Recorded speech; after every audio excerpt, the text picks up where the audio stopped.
Conditions हैं, तो वो सारे पॉइंट्स देखेंगे हम लोग। ठीक, सो ध्यान से समझ के चलिएगा कि इस चैप्टर के अंदर क्या क्या इक्वेशंस हैं, क्या क्या फॉर्मूलाज हैं आप लोगों के बेटा। सो शुरू करते हैं हम लोग हमारी गेम आज करंट इलेक्ट्रिसिटी के लिए।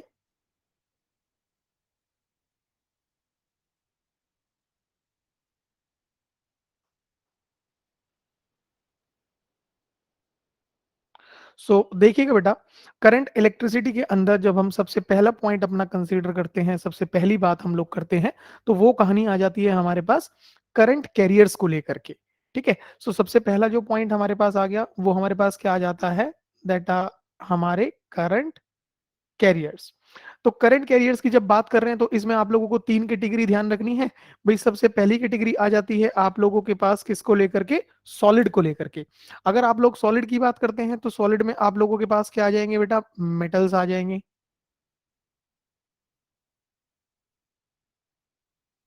ठीक है, और अगर मेटल्स की बात करते हैं तो मेटल्स के अंदर जो कंडक्शन होगा वो सारा का सारा किसकी वजह से हो जाएगा, due to the presence of the free electrons. इसका मतलब अगर हम लोग बात करते हैं सॉलिड के अंदर करंट कैरियर की, तो वो हमारे पास कौन होंगे, हमारे फ्री इलेक्ट्रॉन्स होंगे। फिर इसके बाद बात आ जाती है हमारे पास लिक्विड कैटेगरी में। ठीक है, तो अगर हम लोग पीयूष गुप्ता जी गुड मॉर्निंग हो गई है। अगर हम बात करते हैं लिक्विड की कैटेगरी में, तो लिक्विड में हम लोग किसको ले लेंगे बेटा, इलेक्ट्रोलाइट्स को। ठीक है, और जब हम लोग इलेक्ट्रोलाइट्स को कंसीडर करेंगे तो इसमें हमारे पास जो कंडक्शन होगा वो किसकी वजह से होगा, that will be due to the presence of cations and anions. ठीक है, तो इसको जनरली हम लोग कैसे लिख देते हैं भाई, जैसे ये पॉजिटिव आयन हो गया और ये हमारा नेगेटिव आयन हो गया, तो सीधे सीधे हम लोग लिख लेंगे that is due to the presence of the free ions, कि भाई यहाँ पर जो हमारा कंडक्शन होगा, ठीक है, जो करंट कैरी किया जाएगा वो किसकी वजह से किया जाएगा, फ्री आयंस की वजह से किया जाएगा। ठीक, फिर इसके बाद कहानी आ जाती है हमारे पास गैसेस को लेकर के। तो गैसेस के केस में ध्यान रखेंगे कि जो गैसेस हैं वो इलेक्ट्रिसिटी को कंडक्ट डायरेक्टली नहीं करेंगी। तो गैसेस के केस में क्या करना पड़ेगा, आप लोगों को सबसे पहले देना पड़ेगा बेटा यहाँ पर हाई पोटेंशियल। ठीक है, तो जब हम लोग गैसेस को हाई पोटेंशियल देंगे तो हमारी गैसेस विल गेट आयनाइज, जो गैसेस हैं वो क्या हो जाएंगी, आयनाइज हो जाएंगी। और आयनाइज होने के बाद ये क्या बनाएंगी बेटा, यहाँ पे free ions and free electrons. तो ये चीज भी ध्यान रखनी है कि अगर हम लोग बात करते हैं गैसेस की, तो गैसेस में जब हाई पोटेंशियल दिया जाएगा तो गैसेस आयनाइज होने के बाद क्या बना देंगी, फ्री आयंस बना देंगी और फ्री इलेक्ट्रॉन्स बना देंगी। तब जाकर के हमारे पास जो गैसेस हैं वो कंडक्ट कर सकेंगी। तो ये तो कहानी याद रखनी है बेटा आप लोगों को, किसको लेकर के, फॉर द करंट कैरियर्स, कि भाई करंट कैरियर्स क्या है और आपको सॉलिड लिक्विड गैसेस के कैटेगरी में क्या क्या होते हैं। ठीक, इसके बाद जो अगला पॉइंट आता है बेटा हमारे पास, that will be all about the concept of your EMF. ठीक है, तो ये देखिए बेटा, जब हम लोग बात करते हैं ईएमएफ को लेकर के, तो यहां पर इसको दो तरीकों से ध्यान रखेंगे। ठीक, EMF is basically electromotive force. ठीक है, तो जब इलेक्ट्रोमोटिव फोर्स की बात कर रहे हैं बेटा, तो हम लोग क्या कहेंगे यहाँ पे, भाई पहला केस जो आ जाता है इसको हम लोग कंसीडर करते हैं विद द क्लोज्ड सर्किट।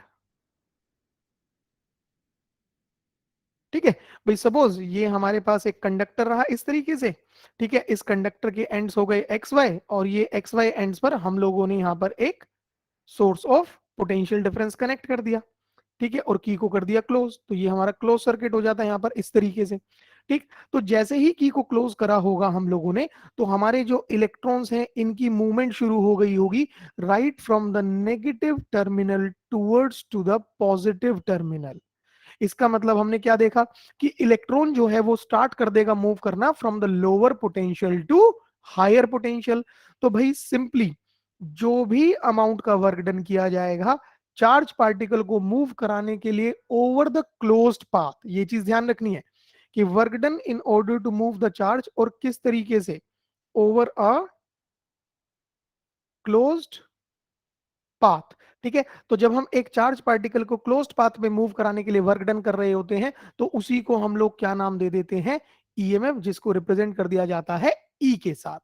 और दूसरी चीज, क्योंकि हमने बात करी ओवर अ क्लोज्ड पाथ। तो क्लोज्ड पाथ का मतलब क्या हो जाता है यहाँ पे, that is between two defined points. भाई दो डिफाइंड पॉइंट्स के बीच में मूव करा रहे होंगे, तो हम कह सकते हैं फ्रॉम 1 पॉइंट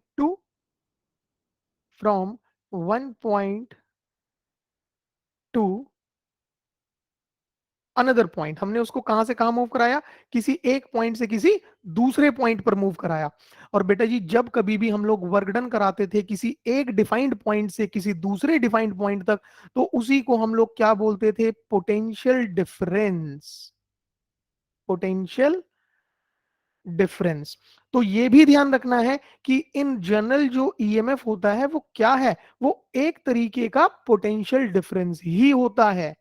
फिर ये भी बात देखेंगे कि यार हमने कह दिया कि एक तरीके का पोटेंशियल डिफरेंस होता है, तो ये किस तरीके का, मिनिमम होगा, मैक्सिमम होगा, एवरेज होगा, तो वो एक अलग कहानी आ जाएगी। ठीक है, तो इन जनरल फिलहाल अगर बात आती है क्लोज्ड सर्किट को लेकर के, तो सीधे सीधे क्या ध्यान रखना है कि भाई EMF is basically a type of potential difference which is basically the work done in order to move the charge over a closed path।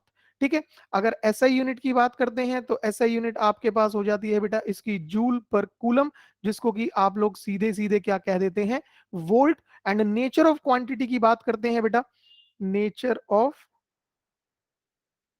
Quantity, तो ये ध्यान रखिएगा जो ईएमएफ है, क्योंकि वो एक तरीके का पोटेंशियल डिफरेंस बन रहा है, पोटेंशियल डिफरेंस एक तरीके का वर्क डन होता है, तो ये तुम्हारे पास किस तरह की क्वांटिटी रहेगी, एक स्केलर क्वांटिटी रहेगी।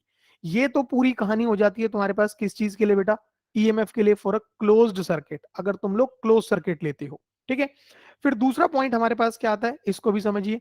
नाउ केस टू अगर हम लोग कंसीडर करते हैं, तो ये कहानी आ जाती है हमारे पास बेटा फॉर ओपन सर्किट, एक ओपन सर्किट के लिए। तो ओपन सर्किट में हम लोगों ने क्या करा, भाई ये अपना कंडक्टर ले लिया एक्स वाई, और इस कंडक्टर के एंड्स पर हम लोगों ने कुछ पोटेंशियल डिफरेंस, एक बैटरी कनेक्ट कर ली, और ये की, और की को हम लोगों ने ओपन रखा है बेटा, इस की को हम लोग क्लोज नहीं कर रहे हैं। ठीक है, और यहां पर से रीडिंग लिखी हुई है हमारे पास वी वोल्ट। डन। अब जरा सोचिए, जब हम लोगों ने की को क्लोज नहीं करा, तो भाई हमारे पास सर्किट के अंदर जो करंट रहेगा वो कितना रहेगा, जीरो।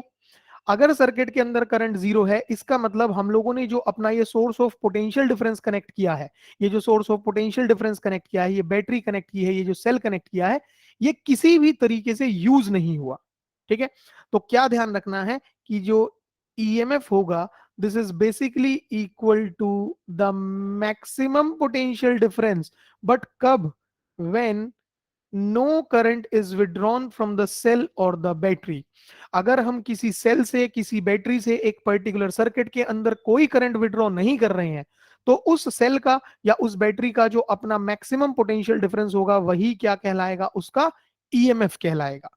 तो ईएमएफ के ये दो पहलू, पहला अगर सर्किट क्लोज्ड है तो work done per unit charge, और अगर दूसरा ले तो सर्किट ओपन है, तो जब करंट जीरो हो गया तो जो मैक्सिमम पोटेंशियल डिफरेंस है वही तुम्हारा ईएमएफ बन जाएगा। तो ईएमएफ के ये दो पॉइंट सबको ध्यान रहेंगे बेटा अच्छे से, ईएमएफ के ये दो स्टैंडर्ड पॉइंट्स सभी को अच्छे से ध्यान रहेंगी बच्चा पार्टी। ठीक है, चलिए बहुत बढ़िया। नाउ नेक्स्ट पॉइंट हम लोग यहां पर उठाते हैं बेटा हमारे पास, all about the point of internal resistance, कि भाई इंटरनल रेजिस्टेंस जो है वो क्या चीज है। ठीक है, सभी लोग ध्यान से देखिएगा। So here we go with the concept of your internal resistance, फिर इसी की हेल्प से हम लोग अपनी दो इक्वेशंस भी देख लेंगे। ठीक, अगर कहानी आ जाती है इंटरनल रेजिस्टेंस, तो ध्यान रखिएगा इंटरनल रेजिस्टेंस को बाय डिफॉल्ट हमेशा स्मॉल आर से रिप्रेजेंट किया जाएगा बेटा। तो जब बात है इंटरनल रेजिस्टेंस की, तो सिंपली ये वो रेजिस्टेंस बनेगा आप लोगों के पास which is offered by electrodes and electrolyte of a cell और अ बैटरी। भाई आपके पास जो आपका सेल होता है, आपकी जो बैटरी होती है, वो किससे बनी है, इलेक्ट्रोड से और इलेक्ट्रोलाइट से। सॉरी। ठीक, तो इलेक्ट्रोड जो है वो क्या है, कंडक्टर है, इलेक्ट्रोलाइट जो है वो क्या है, कंडक्टर है। और हम जानते हैं कि कंडक्टर की एक प्रॉपर्टी होती है जो कि करंट के फ्लो को अपोज करती है, और that property is known as the resistance. तो इसका मतलब एक सेल के अंदर जो इलेक्ट्रोड और इलेक्ट्रोलाइट हैं, being a conductor material, being a conducting material, वो क्या करेंगे, करंट के फ्लो को अपोज करेंगे। ठीक है, तो जब करंट के फ्लो को अपोज किया जा रहा है मतलब रेजिस्टेंस ऑफर हो रहा है, तो वही रेजिस्टेंस क्या कहलाएगा आप लोगों के पास बेटा, इंटरनल रेजिस्टेंस। ठीक है, जो कि किन किन चीजों पे डिपेंड करता है, ये भी ध्यान रखना है। So this basically depends on what. सबसे पहला पॉइंट आ जाता है आप लोगों के पास, nature of electrodes and electrolyte. ठीक है, कि भाई हमारे जो इलेक्ट्रोड्स हैं, हमारे जो इलेक्ट्रोलाइट हैं, वो किस तरीके के हैं। ठीक है, बहुत बढ़िया कैटेगरी, बहुत अच्छे कंडक्टर हैं, मॉडरेट हैं, किस तरीके के। फिर दूसरा पॉइंट हमारे पास आ जाता है बेटा, area of electrode, area of electrode dipped in electrolyte, dipped in electrolyte, कि भाई जो हमारे पास एरिया है इलेक्ट्रोड का, कितना एरिया जो है वो वहां पर डिप्ड है, इस बात पे डिपेंड करेगा। फिर तीसरा पॉइंट आ जाता है बेटा हमारे पास, भाई nature of electrode and electrolyte हो गया, एरिया हो गया, एंड तीसरा distance between, distance between the two electrodes. ठीक है, कि भाई जो दो इलेक्ट्रोड्स हैं हमारे पास, वो एक दूसरे से कितने डिस्टेंस से सेपरेटेड है, इस बात पे भी डिपेंड करेगा। तो ये आपका पूरा थ्योरेटिकल पॉइंट है, इसमें कोई कैलकुलेशन नहीं रहेगी, आपके पास कोई फॉर्मूला नहीं रहेगा, सीधी सी चीज। वो रेजिस्टेंस जो कि इलेक्ट्रोड एंड इलेक्ट्रोलाइट ने मिलकर ऑफर किया, that will B internal resistance, जो कि किन चीजों पर डिपेंड करेगा, पहला कि भाई हमारे इलेक्ट्रोड और इलेक्ट्रोलाइट का नेचर क्या है, दूसरा कितना एरिया इलेक्ट्रोड का डिप्ड है इलेक्ट्रोलाइट में, और तीसरा इलेक्ट्रोड्स के बीच में कितना डिस्टेंस है। सो ये वो फैक्टर्स हो जाएंगे जिन पर कि आपका इंटरनल रेजिस्टेंस जो है वो पूर्ण रूप से निर्भर करेगा, डिपेंड करेगा। ठीक, इसके बाद यहां से आप लोगों को दो इक्वेशंस याद रखनी है बेटा। ठीक, और वो इक्वेशंस क्या है इनको भी देखिए। तो सबसे पहली आ जाती है आपके पास इक्वेशन ऑफ, पहला पॉइंट, डिस्चार्जिंग। जब हमारा सेल डिस्चार्ज हो रहा है बेटा, तो ड्यूरिंग डिस्चार्जिंग जब हम कभी भी इक्वेशन लिखेंगे, the equation will be written as V is equals to E minus IR, इस तरीके से। ध्यान रहे यहां पर जो V है ये क्या रिप्रेजेंट करेगा, this is the terminal potential difference. इसको दो तरीके से देखा जा सकता है कि भाई टर्मिनल पोटेंशियल डिफरेंस बेसिकली क्या चीज है। So this is the potential difference, potential difference across the terminals of a cell or a battery। या तो आप ये कह दीजिए कि सेल के टर्मिनल्स पे जो हम लोगों को पोटेंशियल मिलेगा, भाई हमने एक सेल कंस्ट्रक्ट किया, ठीक है, हम लोगों ने ये सोच के बनाया कि वो हमें 12 वोल्ट का पोटेंशियल देगा, बट समहाउ वो हम लोगों को 11.6 का पोटेंशियल डिफरेंस दे रहा है, 11.6। तो वो जो पोटेंशियल हमें उसके टर्मिनल्स में बाहर मिल रहा है, उस सेल से बाहर मिल रहा है, उसी को हम क्या बोलेंगे, टर्मिनल पोटेंशियल डिफरेंस। और या फिर आप लोग ये बोल सकते हैं that is potential difference, potential difference across the external resistance. भाई जो हम लोग बैटरी लेंगे या जो हम लोग सेल लेंगे, उसको बाहर किसी एक्सटर्नल रेजिस्टेंस के साथ कनेक्ट करेंगे, तो वो जो उसके टर्मिनल्स में जो पोटेंशियल है वो कहां पहुंचेगा, वो उस एक्सटर्नल रेजिस्टेंस पे पहुंचेगा। तो हम ये भी कह सकते हैं कि टर्मिनल पोटेंशियल डिफरेंस बेसिकली क्या है, this is that potential difference जो कि एक्सटर्नल रेजिस्टेंस के अक्रॉस होगा। अभी एक सर्किट की हेल्प से भी देखेंगे इसको। तो ये तो हो गया टीपीडी की कहानी। फिर जो ये ई है, ये हमारे पास हो जाता है हमारा EMF, that is the maximum potential difference. And the most important point is all about this IR। सो ये IR हमारे पास क्या होगा बेटा, this is potential drop across, potential drop not across, potential drop within cell, within cell due to internal resistance, due to internal resistance. भाई cell के अपने इंटरनल रेजिस्टेंस की वजह से कुछ ना कुछ पोटेंशियल जो होगा वो सेल के अंदर ड्रॉप हो जाएगा, और उसके बाद जो बचेगा वो हमें बाहर मिलेगा, जिसको हम लोगों ने क्या नाम दिया बेटा यहाँ पे, टर्मिनल पोटेंशियल डिफरेंस। ठीक है, और दूसरी चीज यहां पर आप लोगों को क्या ध्यान रखनी पड़ेगी कि क्योंकि V के लिए हमने क्या लिखा, E minus IR, so this means in this particular situation this TPD will be less than EMF. जो TPD होगा वो EMF से क्या रहेगा, छोटा रहेगा। ये पॉइंट भी ध्यान रखेंगे। ठीक, फिर इसके बाद देखो बेटा, यहीं से हम लोगों ने जो चीज बोली अभी कि मान लीजिए हमारे पास इस तरीके से ये एक रजिस्टर कैपिटल आर, और इसके अगेंस्ट हम लोगों ने हमारा ये सेल या फिर सपोज ये बैटरी कनेक्ट कर दी है with the help of a की, इस तरीके से। ठीक है, और इस सेल की जो रीडिंग है हमारे पास वो कुछ इस तरीके से चल रही है, E and small are.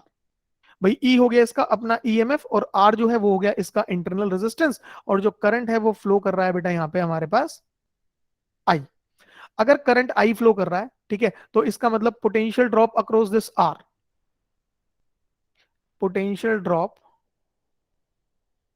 Across R हम लोग कितना लिखेंगे, करंट इनटू रेजिस्टेंस।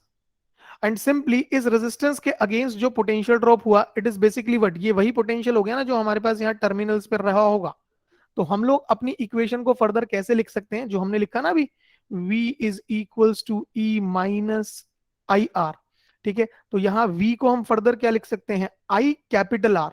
तो आपकी इक्वेशन इस तरीके से भी चलेगी, I capital R is equals to E minus I R. ये ऐसे भी लिखी जाएगी क्वेश्चंस में कहीं ना कहीं, इस तरीके से भी ये इक्वेशन कामयाब रहेगी बेटा। तो ये पॉइंट भी आप लोगों को ध्यान रखना है। ठीक, तो ये जितनी भी कहानी करी हम लोगों ने, ये पूरी की पूरी, ठीक है, ये पूरी की पूरी जितनी भी है बेटा, आप लोगों को ध्यान रखनी है किसके लिए, सिर्फ और सिर्फ अपने डिस्चार्जिंग वाले पॉइंट के लिए। और चार्जिंग वाले पॉइंट में पलटी मार दो, इसका छोटा सा पॉइंट बन जाता है रिवर्स होकर के चार्जिंग इक्वेशन। तो जब हम बात करते हैं बेटा चार्जिंग इक्वेशन को लेकर के, सो चार्जिंग इक्वेशन में हमारे पास क्या होगा, this V is equals to E plus I R.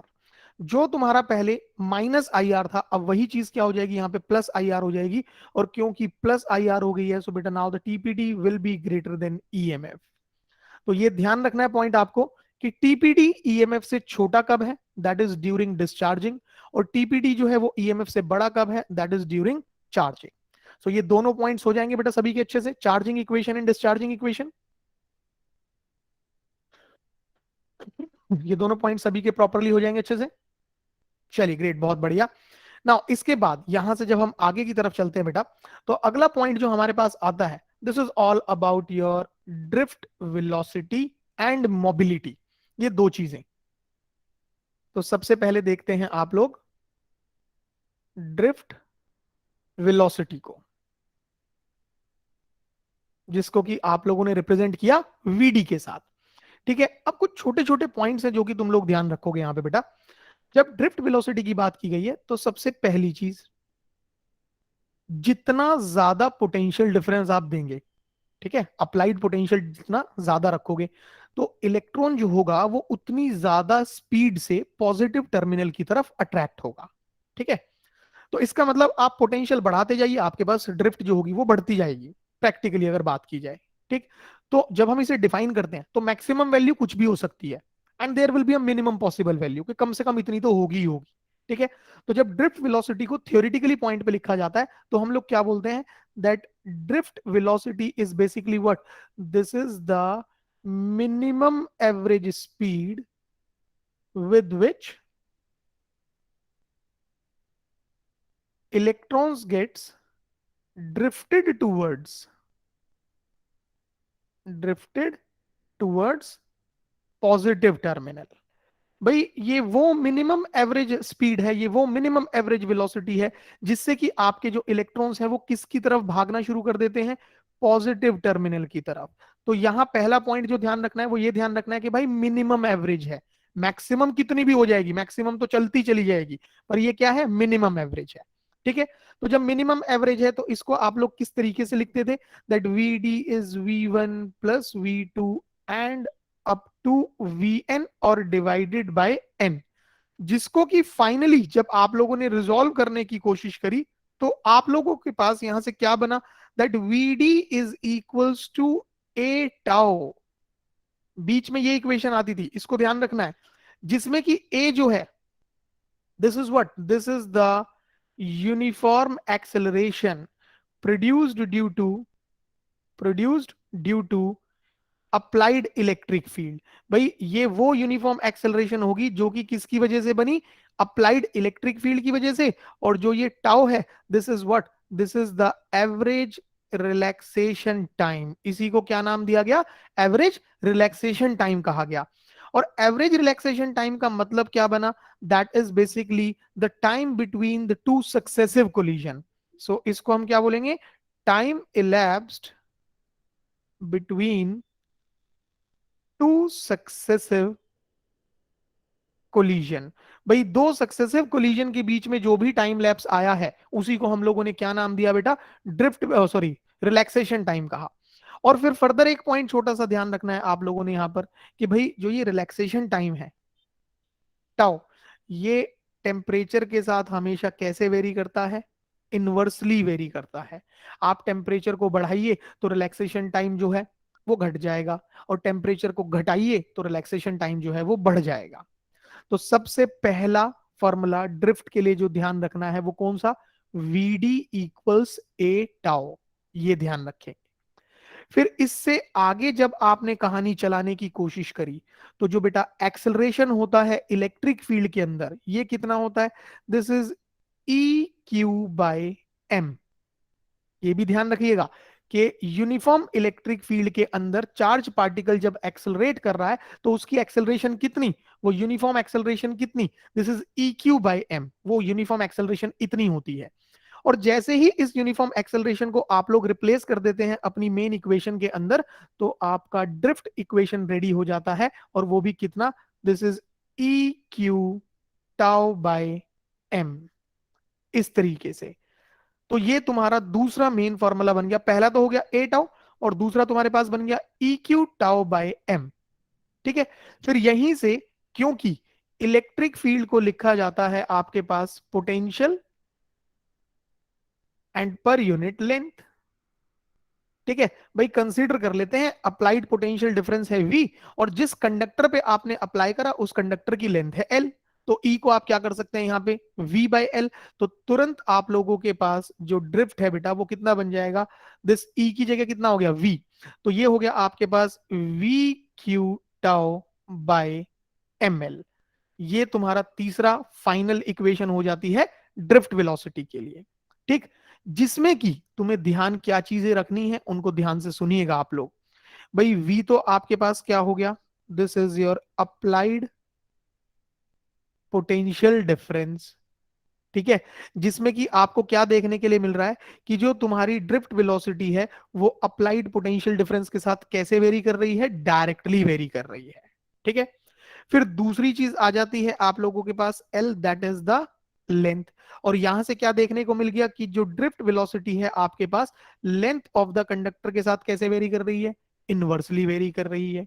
ठीक है, फिर तीसरा आता है आप लोगों के पास अपना average relaxation time, average relaxation time, जिसमें कि आपने क्या देखा, आपने देखा कि अगर टेम्परेचर को बढ़ाया गया तो रिलैक्सेशन टाइम जो है वो घटेगा।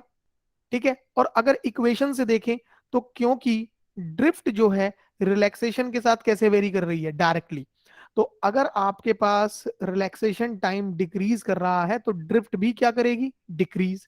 तो आपने क्या ऑब्जर्व किया यहां पे, कि भाई आप लोगों के पास जब टेम्परेचर बढ़ाया जा रहा है तो ड्रिफ्ट क्या हो रही है, घट रही है।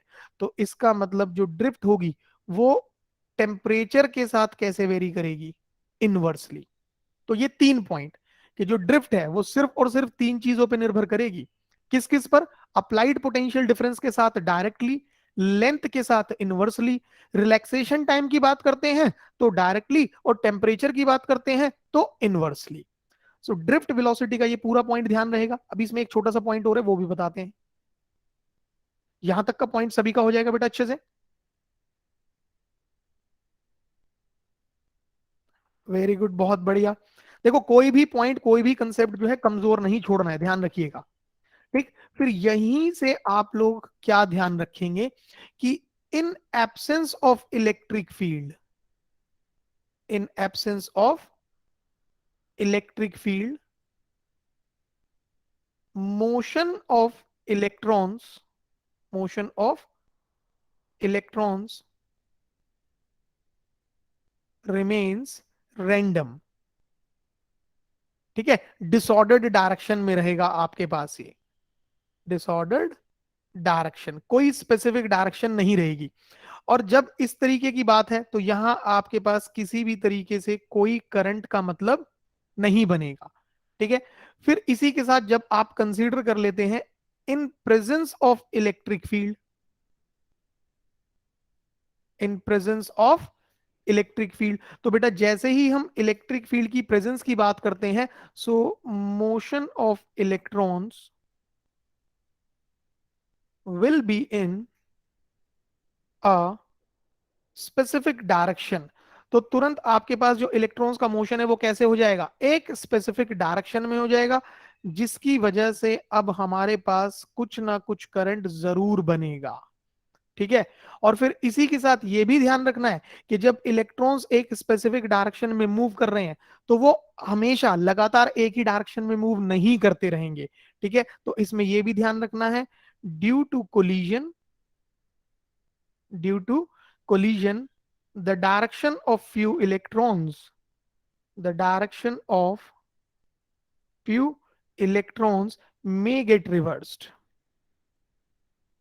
may get reverse। तो क्वेश्चन में क्या ध्यान रखना है कि क्या अप्लाइड इलेक्ट्रिक फील्ड जब दे दी जाएगी, ठीक है, कंडक्टर के एंड्स पर, कंडक्टर के टर्मिनल्स पर जब तुम लोगों ने एक पोटेंशियल डिफरेंस दे दिया, तुम लोगों ने इलेक्ट्रिक फील्ड दे दी, तो क्या सारे इलेक्ट्रॉन्स एक ही डायरेक्शन में मूव करेंगे? No, it is not a necessary condition. क्यों? क्योंकि जब वो एक डायरेक्शन में मूव कर रहे हैं तो ऑब्वियस सी बात है कोलिजन तो पक्का होगा ही होगा, and due to collision the direction of few electrons में गेट रिवर्स्ड। तो जरूरी नहीं है कि सभी इलेक्ट्रॉन्स एक ही डायरेक्शन में मूव करें आपके पास। तो ये सारे पॉइंट आपको ध्यान रखने हैं बेटा अपने ड्रिफ्ट वेलोसिटी के लिए। यहां तक की सारी चीजें सबकी एकदम प्रॉपर हो जाएंगी बेटा अच्छे से एकदम। Madhusudan, you have raise the hand बेटू, बताइए कहां पे दिक्कत। मधुसूदन भाई जल्दी से बेटू। ओके चलिए ठीक है भाई, बहुत बढ़िया। नाउ इसके बाद देखिए बेटा जो अगला पॉइंट हमारे पास आता है, दैट इज ऑल अबाउट, मैंने एक चीज बोली थी आप लोगों को अभी, मोबिलिटी, ठीक। तो देखिएगा जरा ध्यान से कि मोबिलिटी की कहानी क्या बनती है हमारे पास भाई।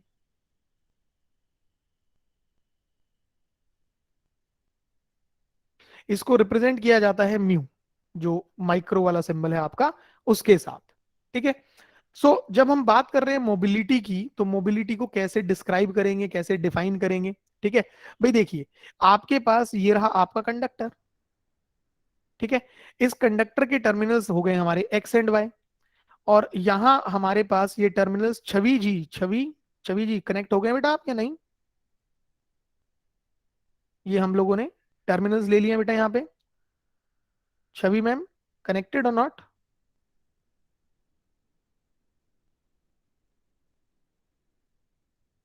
अहो भाग्य हमारे जो छवि जी आप क्लास में पधारे लगभग 1.5-2 महीने बाद। प्रिपरेशन क्या है आपकी, कैसी चल रही है देवी जी, कुछ इस पर प्रकाश डालेंगी? तब तक हम पानी ले लेते हैं। ठीक चल रही है, चलिए बहुत बढ़िया। कहाँ थे आप इतने दिनों से?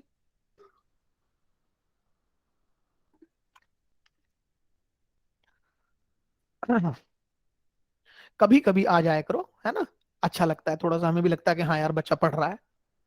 ठीक है बेटू, चलिए। सो देखिएगा बेटा यहाँ पर पॉइंट क्या है।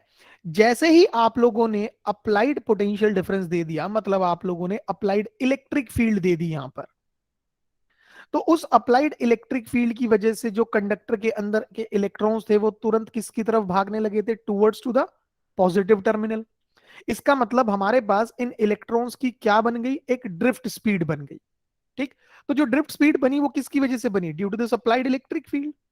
तो अगर हम लोगों ने जो ड्रिफ्ट स्पीड बनी उस ड्रिफ्ट स्पीड का रेशो ले लिया उस इलेक्ट्रिक फील्ड का, उस इलेक्ट्रिक फील्ड के साथ जिसकी वजह से वो बन रही है, ठीक है, so that ratio will gives us what, mobility. ये रेशो हम लोगों को क्या देगा बेटा वहां पे, मोबिलिटी देगा।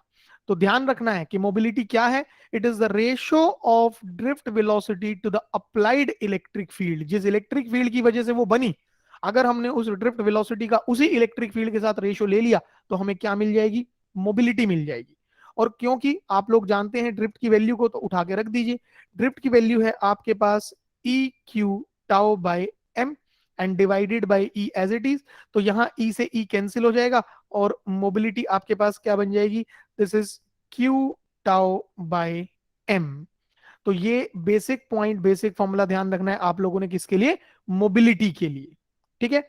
अब दूसरी चीज देखिए भाई, अगर आप लोग यहां पर ध्यान से ऑब्जर्व करें इस रिलेशन को, तो इस रिलेशन के अंदर तुम्हें दो चीजें नजर आएंगी, एक रिलैक्सेशन टाइम और दूसरा मास।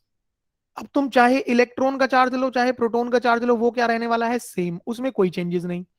तो भाई जब तुम्हारा टेम्परेचर बदलेगा तो रिलैक्सेशन टाइम में चेंजेस आएंगे, और जब नेचर ऑफ चार्ज मतलब पॉजिटिव ले रहे हो तो प्रोटॉन, नेगेटिव ले रहे हो तो इलेक्ट्रॉन, तो जब चार्ज पार्टिकल बदलेगा तो उसके मास में चेंजेस आएंगे।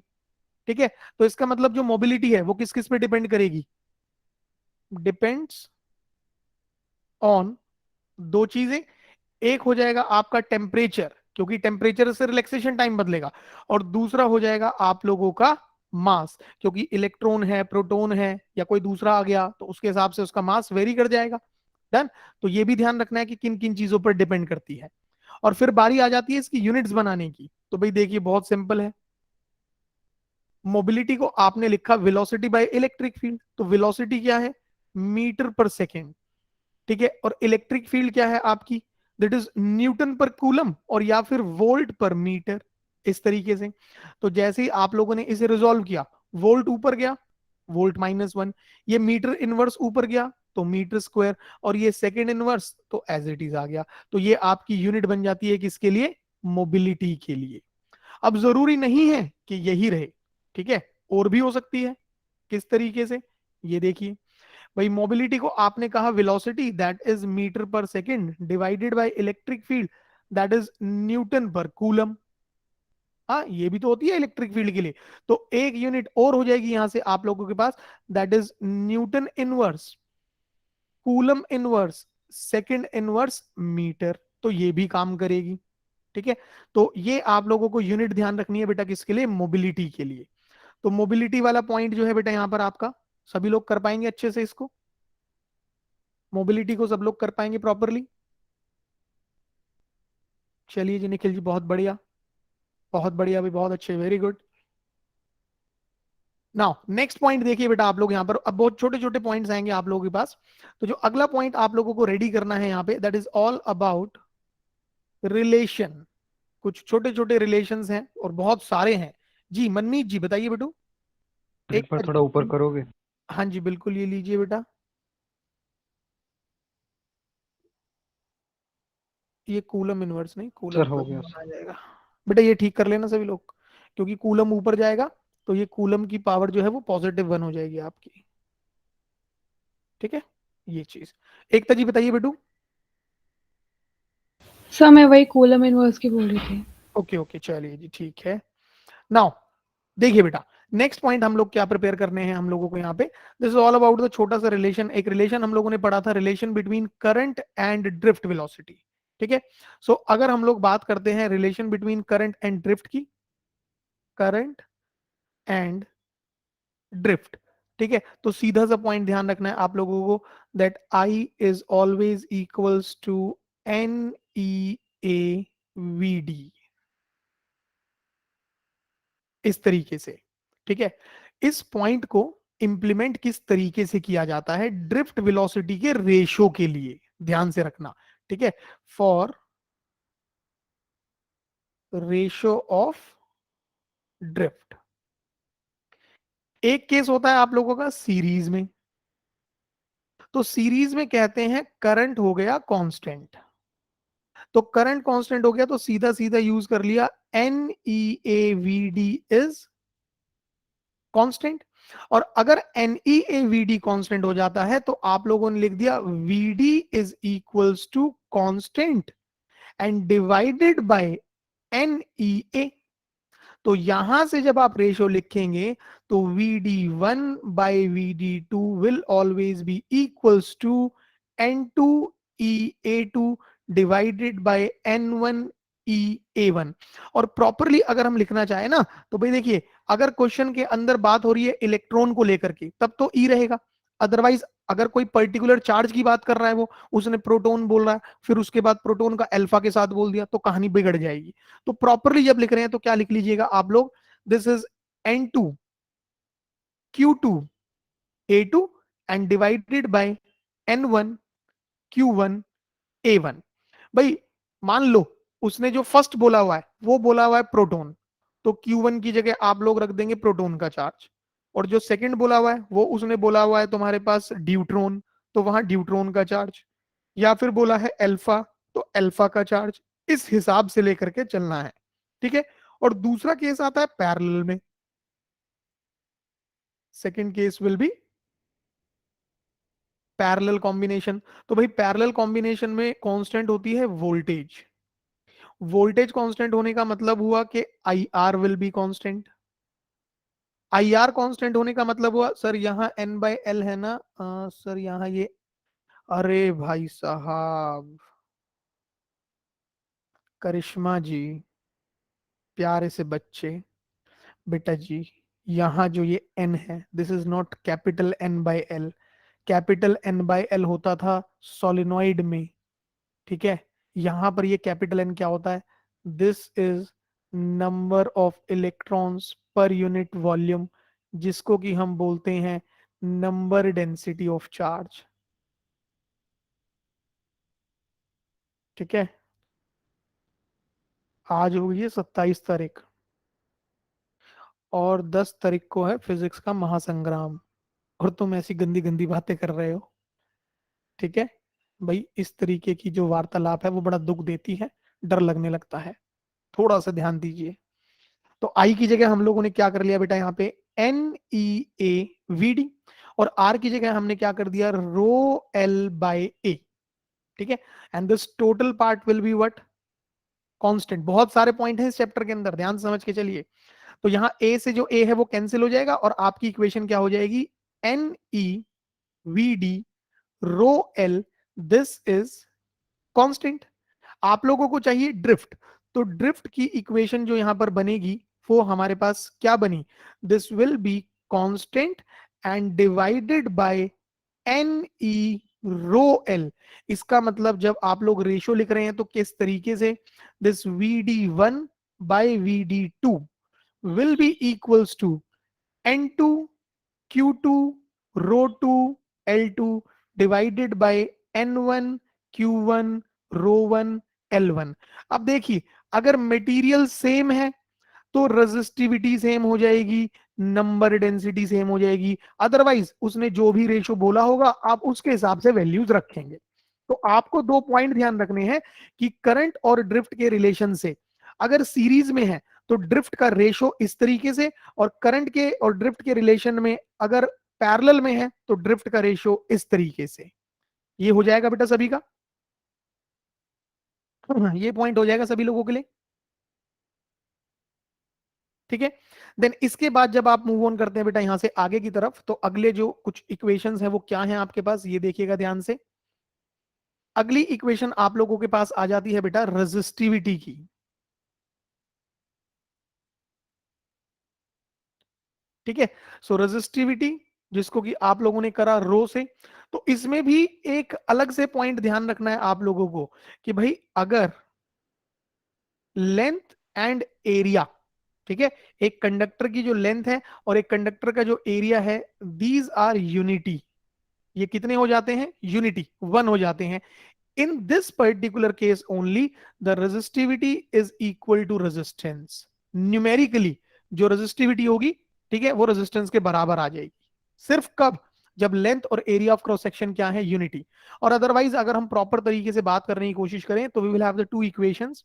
सबसे पहली, क्योंकि हम लोग लिखते हैं R is equals to rho l by a, जिसकी वजह से रो को लिखा जाएगा RA/L। एक तो ये इक्वेशन ध्यान रखेंगे, और दूसरी जो कि सबसे ज्यादा मेन है वो क्या ध्यान रखेंगे, that R is equals to M/NE² tau, sorry not R, this is rho, so rho is equals to M/NE² tau। ये दोनों इक्वेशंस आप लोगों को ध्यान रखनी है रेजिस्टिविटी के लिए। अभी नीचे वाली इक्वेशन से हम लोग अलग से एक पॉइंट डिस्कस करेंगे, और जो ऊपर वाली इक्वेशन है इसकी हेल्प से आप लोग क्या बना देंगे, उसकी यूनिट्स। तो जो रेजिस्टिविटी की यूनिट्स बनेंगी वो क्या रहेंगी बेटा आपके पास, ओम मीटर। तो ये ध्यान रखनी है आप लोगों ने इसकी यूनिट बेटा। अब बात आती है रेजिस्टिविटी में, एक चीज और ये भी ध्यान रखेंगे सब लोग कि भाई किस पे डिपेंड करती है और किस पे डिपेंड नहीं करती। So does not depends on,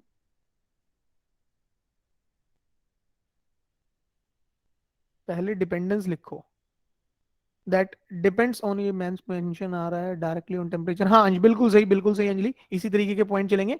so depends on nature of material, nature of material and temperature, भाई इस पे तो डिपेंड कर जाती है, ठीक है। And independent of dimensions of conductor. Dimensions of conductor का मतलब हो गया कि लेंथ और एरिया से उसका कोई लेना देना नहीं रह जाएगा, सिर्फ किस पे डिपेंड करेगी, नेचर ऑफ मटेरियल पे और टेम्परेचर पे। तो अब जो ये टेम्परेचर वाला पॉइंट आता है इसको एक बार ध्यान से समझना है आप लोगों ने बेटा यहाँ पे, कि टेम्परेचर वाला जो खेल है वो किस तरीके से। सो टेम्परेचर वाला खेल चलता है दो पॉइंट्स पे, एक चलता है आपका कंडक्टर्स के लिए और दूसरा चलता है बेटा आप लोगों का सेमीकंडक्टर्स के लिए। तो जब आप बात कर रहे हैं कंडक्टर की, तो यहां आप लोगों को जो आंसर करना होता है, this is with respect to relaxation time. ये किसके रिस्पेक्ट में करेंगे, रिलैक्सेशन टाइम के हिसाब से करेंगे। और सेमीकंडक्टर में जब आंसर करना होता है बेटा, तो ये करते हैं हम लोग नंबर डेंसिटी के हिसाब से। तो किस पॉइंट को कंसीडर करके चलना है ये देखिएगा, कि भाई हम लोग जब बात कर रहे हैं कंडक्टर के केस के अंदर, तो हम लोग कहेंगे टेम्परेचर को अगर इंक्रीज कर दिया तो इस वजह से रिलैक्सेशन टाइम डिक्रीज होगा, ठीक है।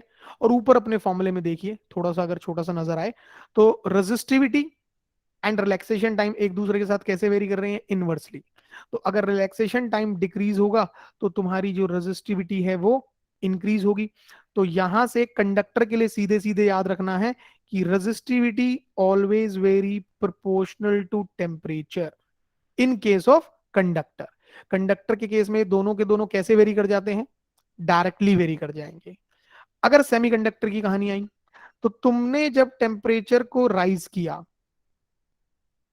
तो टेम्परेचर के राइज करने की वजह से आपके पास जो नंबर डेंसिटी है, number of charge particles per unit volume, वो बढ़ेंगे।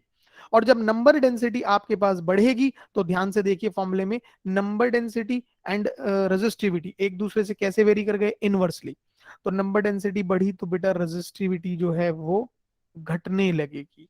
तो यहां से आप कहेंगे कि इन केस ऑफ सेमीकंडक्टर जो रेजिस्टिविटी है वो टेम्परेचर के साथ कैसे वेरी करती है, इनवर्सली वेरी करती है, ठीक है। तो ये दो पॉइंट ध्यान रखने हैं, और इन्हीं दो पॉइंट से एक छोटे से ग्राफ बनते थे आपके पास ऐसे करके, इधर रेजिस्टिविटी ओम मीटर, इधर टेम्परेचर केल्विन।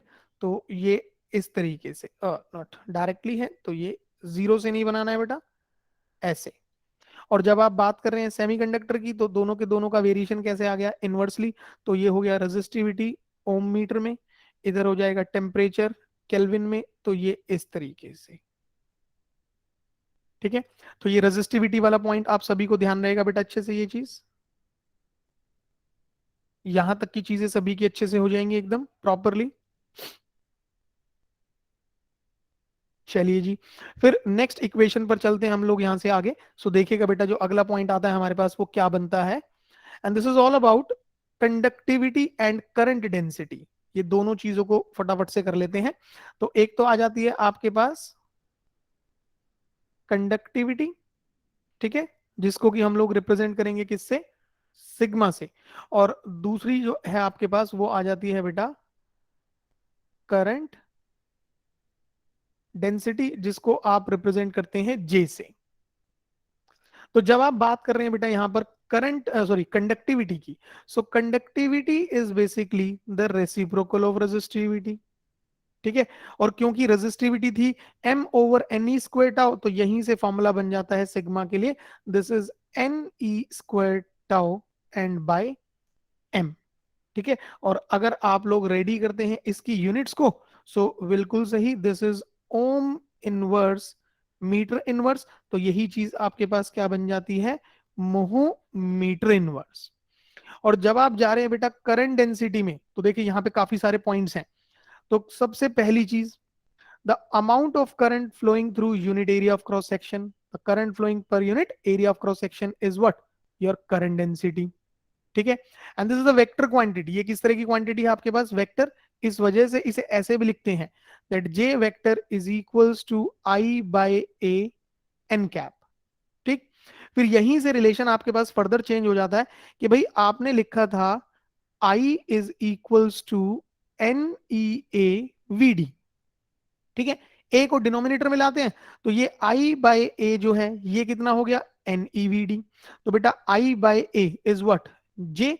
तो जे के लिए एक इक्वेशन और हो जाती है, this is N E V D. तो दूसरा फॉर्मूला आप लोग ये ध्यान रखेंगे। ठीक है, और तीसरा फॉर्मूला, ठीक, जिसमें कि हम लोग क्या बोलते हैं, that J can be written as sigma E, और क्योंकि वेक्टर है, so J vector will be equals to sigma E N cap. और अगर सिग्मा ई एन कैप नहीं लिख रहे हैं तो इस तरीके से, तो प्रॉपर यही रहेगा कि आप लोग यहाँ एन कैप लिखें।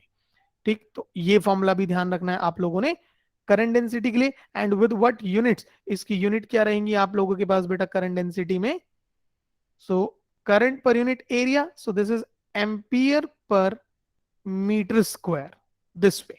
और जो ये रिजल्ट है j vector is equal to sigma E N cap, this is also known as, अगर किसी को याद हो, vector form of Ohm's law. इसी को ओम्स लॉ का वेक्टर फॉर्म भी कहा जाता है। तो ये वाले दो पॉइंट्स याद रहेंगे बेटा आप सभी को, for this conductivity and current density. ये वाले पॉइंट्स हो जाएंगे सभी के अच्छे से। चलिए बहुत बढ़िया भी, बहुत अच्छे। देन देखिए बेटा अगला पॉइंट मूव ऑन करते हैं हम लोग। सो अगले पॉइंट में अगेन छोटा सा इक्वेशन है रेजिस्टेंस एंड कंडक्टेंस के लिए बेटा जी। तो ये देखिएगा, तो ये हम लिख लेते हैं रेजिस्टेंस, दिस इज आर, और इसी के साथ बिल्कुल मिलता जुलता चलता है आप लोगों का कंडक्टेंस, दैट इज जी। ठीक है भाई, अगर आप लोग बात करते हैं रेजिस्टेंस की, सो रेजिस्टेंस कौन सी प्रॉपर्टी है, which opposes the flow of current, opposes the flow of current. ये तो वो प्रॉपर्टी होगी जो कि करंट के फ्लो को क्या करती है, अपोज करती है। ठीक है, और जो कंडक्टेंस है ये कौन सी प्रॉपर्टी होगी, that promotes the flow of current, promotes the flow of current, जो करंट के फ्लो को प्रमोट करे। जब रेजिस्टेंस की इक्वेशंस लिखनी है तो क्या क्या लिखी जा सकती हैं, इनको ध्यान से देखिए भाई। सबसे पहली और सबसे main, so this resistance can be written as applied potential difference to the flow of current, या तो आप ये लिखेंगे, और अदरवाइज द मोर अप्रोप्रिएट जो हम जानते हैं बेटा, R is equals to m l over n E square tau a, या फिर आप लोग ये लिखेंगे। तो ये दोनों पॉइंट जो है वो आपके पास रहेंगे किसके लिए, for your equation of resistance. Along with this, इसी के साथ आपको एक चीज और ध्यान रखनी है कि अगर, चलो पहले कंडक्टेंस भी कर देते हैं फिर दोनों का एक ही उसमें आ जाएगा। तो अगर यहां से आप कंडक्टेंस के लिए लिखते हैं ना, तो G, this is the reciprocal of resistance. ये रेजिस्टेंस का क्या रहेगा, रेसिप्रोकल। तो बेटा यहीं से आप लोग कंडक्टेंस को या तो लिख देंगे flow of current to this applied potential difference. ठीक है, और अदरवाइज आप क्या लिख देंगे, that this conductance G is equals to how much, N E square tau A and divided by M L. Resistance वाली इक्वेशन का बिल्कुल रेसिप्रोकेट कर लिया आपने। ठीक, रेजिस्टेंस की अगर यूनिट लेते हैं आप लोग, so this is going to be ohm. ठीक, और बेटा अगर कंडक्टेंस की यूनिट लेते हैं आप लोग, so this is ohm inverse, जिसको कि आप लोग क्या कह देते हैं, मोहमाया है ना। तो ये भी ध्यान रखिएगा। फिर इसी के साथ में अगर थोड़ा सा याद करो, तो प्रॉपरली अगर हम बात करें तो हम इस तरीके से लिखते हैं, भाई जैसे जैसे पोटेंशियल डिफरेंस बढ़ाओगे अलोंग दिस एक्स एक्सिस, हमारे पास क्या रहेगा, अप्लाइड पोटेंशियल डिफरेंस, जैसे जैसे पोटेंशियल डिफरेंस बढ़ाओगे वैसे वैसे जो करंट है वो बढ़ेगा। डन। तो ये जो V है ये रिप्रेजेंट कर रहा है आपके पास अप्लाइड पोटेंशियल डिफरेंस को, जो हम लोगों ने पोटेंशियल डिफरेंस अप्लाई करा। और जो I है बेटा ये क्या हो गया आपके पास, current. So current will be in ampere and this applied potential difference will be in volt. Done. तो ये दोनों के दोनों कैसे वेरी करेंगे, एक दूसरे से डायरेक्टली वेरी करेंगे इस तरीके से। तो ध्यान रखिए, अगर ग्राफ इस तरीके से दिया गया है, ठीक है, जिसमें कि जो तुम्हारे पास पोटेंशियल डिफरेंस है वो है एक्स एक्सिस पर और जो करंट है वो है वाई एक्सिस पर, तो इस ग्राफ के अंदर आपके पास जो स्लोप होती है, that slope tan theta, and tan theta is perpendicular by base I by V. So this will always gives you the conductance. ये स्लोप आपको हमेशा क्या देगी, कंडक्टेंस देगी बेटा। और जब कंडक्टेंस आ जाएगी उसका रेसिप्रोकेट कर लेंगे तो वो आपको क्या मिल जाएगा, वहां से रेजिस्टेंस मिल जाएगा। तो ये चीज ध्यान रखनी है कि अगर ये ग्राफ है तो इस ग्राफ का जो स्लोप है आपको वो क्या देगी, कंडक्टेंस देगी, और अगर रेसिप्रोकेट करते हैं उसका तब जाके आपको क्या मिलेगा, रेजिस्टेंस मिलेगा।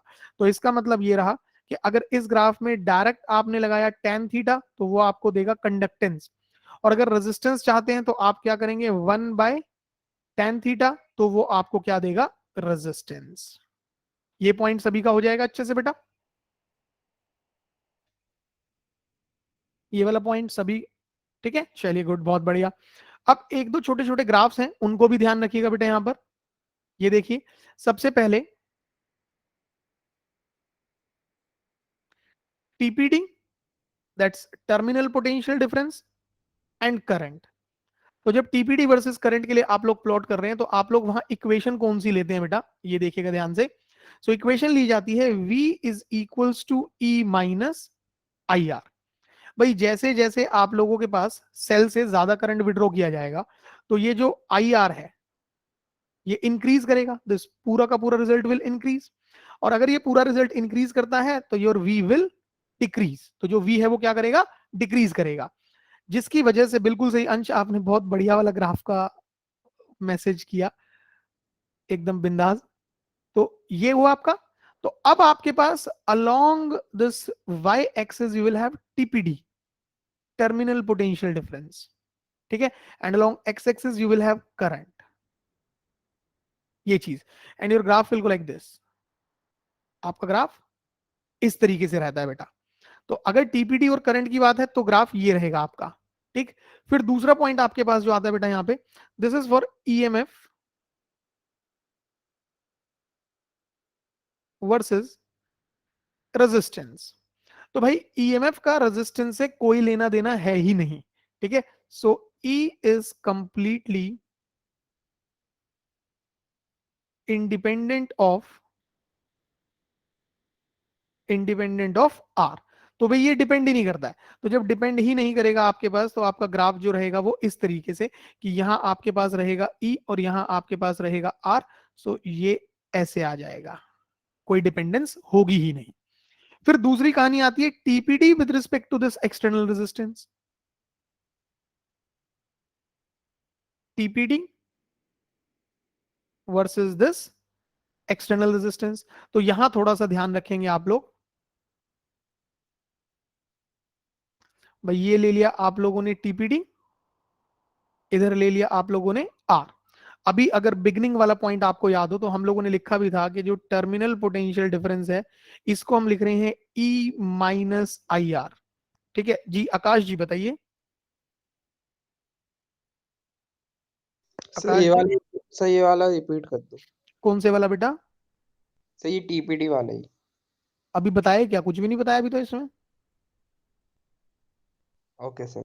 तुम क्या बेटा लगा के बैठे हो सुबह सुबह, आकाश। सर वो मैसेज आ गए थे ना तो सर मुझे लगे आपने करा दिया। अरे वल्ला वल्ला, मैसेज कहाँ से आ गया, किसका, बाबू ने सुबह सुबह मैसेज कर दिया कि आकाश कब आ रहे हो लेने के लिए, हाँ टाइम दिया था, क्यों भी सर स्कूल आकाश। सर स्कूल से आया था बस। ओहो, मतलब बाबू स्कूल में है। हम्म। अलग ही रंगीन दुनिया चल रही है बेटा तुम्हारी। Yes sir. बहुत बढ़िया। अगर पेपर नहीं आया ना बेटा, नंबर नहीं आया पेपर में तुम्हारे, तो तुम्हारे शरीर के अंग पे इतनी पेंटिंग बनानी है मैंने, ध्यान रखना तुम। तुम्हारी दुनिया तो दुनिया, साले शरीर भी रंगीन कर देंगे हम तुम्हारा। ठीक है काश, हंस के तो दिखा दे ओके। थोड़ा सा। Okay sir. चलिए बहुत बढ़िया भाई। सो देखिए, टीपीडी हमारे पास कितना है, this is E minus I are. तो जब आप टीपीडी के लिए ई माइनस आई आर लिख रहे थे, तो इसी में आपने ये भी लिखा था ना कि further TPD can be written as I capital R, इस तरीके से। ठीक है। तो जब आप ये वाला फॉर्मूला देखेंगे तो यहां से आपको क्या लगा कि यार रेजिस्टेंस अगर बढ़ा रहे हैं तो टीपीडी भी बढ़ेगा, बिल्कुल बढ़ेगा। ठीक है। पर टीपीडी बढ़ते बढ़ते बाय डिफॉल्ट जब हम इक्वेशन लेते हैं तो वो कौन सी लेते हैं, डिस्चार्जिंग की। ठीक है। और डिस्चार्जिंग में हम जानते हैं कि टीपीडी ईएमएफ से छोटा, कभी उससे बड़ा नहीं हो सकता। तो टीपीडी बढ़ते बढ़ते बढ़ते बढ़ते अपनी मैक्सिमम वैल्यू पर जाएगा। ठीक है। ये टीपीडी चला गया अपनी मैक्सिमम वैल्यू पे। और वो मैक्सिमम वैल्यू ही क्या कहलाती थी उसका, ईएमएफ। भाई maximum potential difference is termed as what, EMF. और उसके बाद अगर हम देखें तो हमने यहाँ पे ऊपर लिखा है कि भाई उसके बाद जब ईएमएफ वाली वैल्यू अटेन हो गई, तो रेजिस्टेंस को आप कितना भी बढ़ा लीजिए, ईएमएफ में कोई चेंजेस नहीं रहेंगे। तो इसके बाद आपका ग्राफ कैसे हो जाएगा, ये ऐसे चला जाता था। ठीक है। तो ये तीनों के तीनों ग्राफ्स जो हैं आप लोगों को ध्यान रखने हैं। पहला हो जाएगा टीपीडी वर्सेस करंट, ये वाला। दूसरा हो जाएगा आपका ईएमएफ वर्सेस रेजिस्टेंस। और तीसरा हो जाएगा आप लोगों का टीपीडी वर्सेस रेजिस्टेंस। तो यहां तक के सारे पॉइंट्स आप लोगों के हो जाएंगे बेटा अच्छे से एकदम। यहां तक के सारे पॉइंट्स एकदम प्रॉपर तरीके से वेल एंड गो थ्रू कर लेंगे आप लोग अच्छे से बेटा इसको। चलिए, अब देखो बेटा, यहां से थोड़ा सा आगे मूव ऑन करते हैं और कुछ नए और मजेदार पॉइंट्स में। सो देखिएगा, जो अगला पॉइंट आप लोगों के पास आता है बेटा यहाँ पे, this is all about your electrical power. Electrical power. तो जब इलेक्ट्रिकल पावर की बात आ जाती है तो यहां पर आपके पास न्यूमरस इक्वेशंस हैं जिनको कि आप लोगों को ध्यान रखना पड़ेगा बेटा। तो पावर में सबसे पहली चीज, अगर आप पावर को लिख रहे हैं electrical work done by the total time, तो ये रहेगी आप लोगों की एवरेज पावर। और वहीं आप लोग पावर को लिख रहे हैं small amount of electrical work done for the small interval of time, तो ये रहती है आप लोगों की इंस्टेंटेनियस पावर। ठीक है। और जब मैथमेटिकली रिजॉल्व करने की कोशिश करते हैं इसको, तो power will be equals to work done by time, and this work done will further written as what, vq by time, and this q by time will becomes I। तो यहां से पावर का स्टैंडर्ड इक्वेशन हो जाता है vi, इस तरीके से। और जैसे ही आपके पास पावर की वैल्यू vi बन जाती है, तो यहां से फिर दो फॉर्मूले कि भाई अगर सीरीज है तो पावर को कितना लिखना है आप लोगों ने, आई स्क्वायर आर। ठीक है। और अगर पैरेलल है तो पावर को लिखना है आप लोगों ने वी स्क्वायर बाय आर। ठीक है। फिर दूसरी चीज, अगर आप लोग नेट पावर लिखते हैं इन केस ऑफ सीरीज, ठीक है, तो in case of series this net power will be written as 1/p net will be equals to 1/p1 plus 1/p2 and up to this 1/pn। और वही पावर अगर आप लिख रहे हैं पैरेलल के केस में बेटा, तो power in case of parallel will be written as, इसको कैसे लिखेंगे, simply P1 plus P2 and up to Pn। तो जैसे कैपेसिटेंस वाली इक्वेशंस थी, एज इट इज जो है आपकी वो पावर वाली इक्वेशंस चलेंगी। तो पावर के लिए आपको ये कहानी ध्यान रखनी है। और इसी के साथ आप लोगों को ये भी ध्यान रखना है कि जब हीट की टर्म्स में बोल देता है वो, तो आप क्या करते हैं। तो भाई आप लोगों ने ये करा that H is equals to, in general H is equals to I square RT। ठीक है। अगर आपने इस इक्वेशन से H by T लिखने की कोशिश करी, ठीक है, heat per unit time, so this heat per unit time will be the power loss in the form of heat. इसी को आप लोग क्या बोलेंगे यहां पे, this will be the power loss in form of heat. ये वाला कब? जब आप बात कर रहे हैं सीरीज में, ये सीरीज के केस में।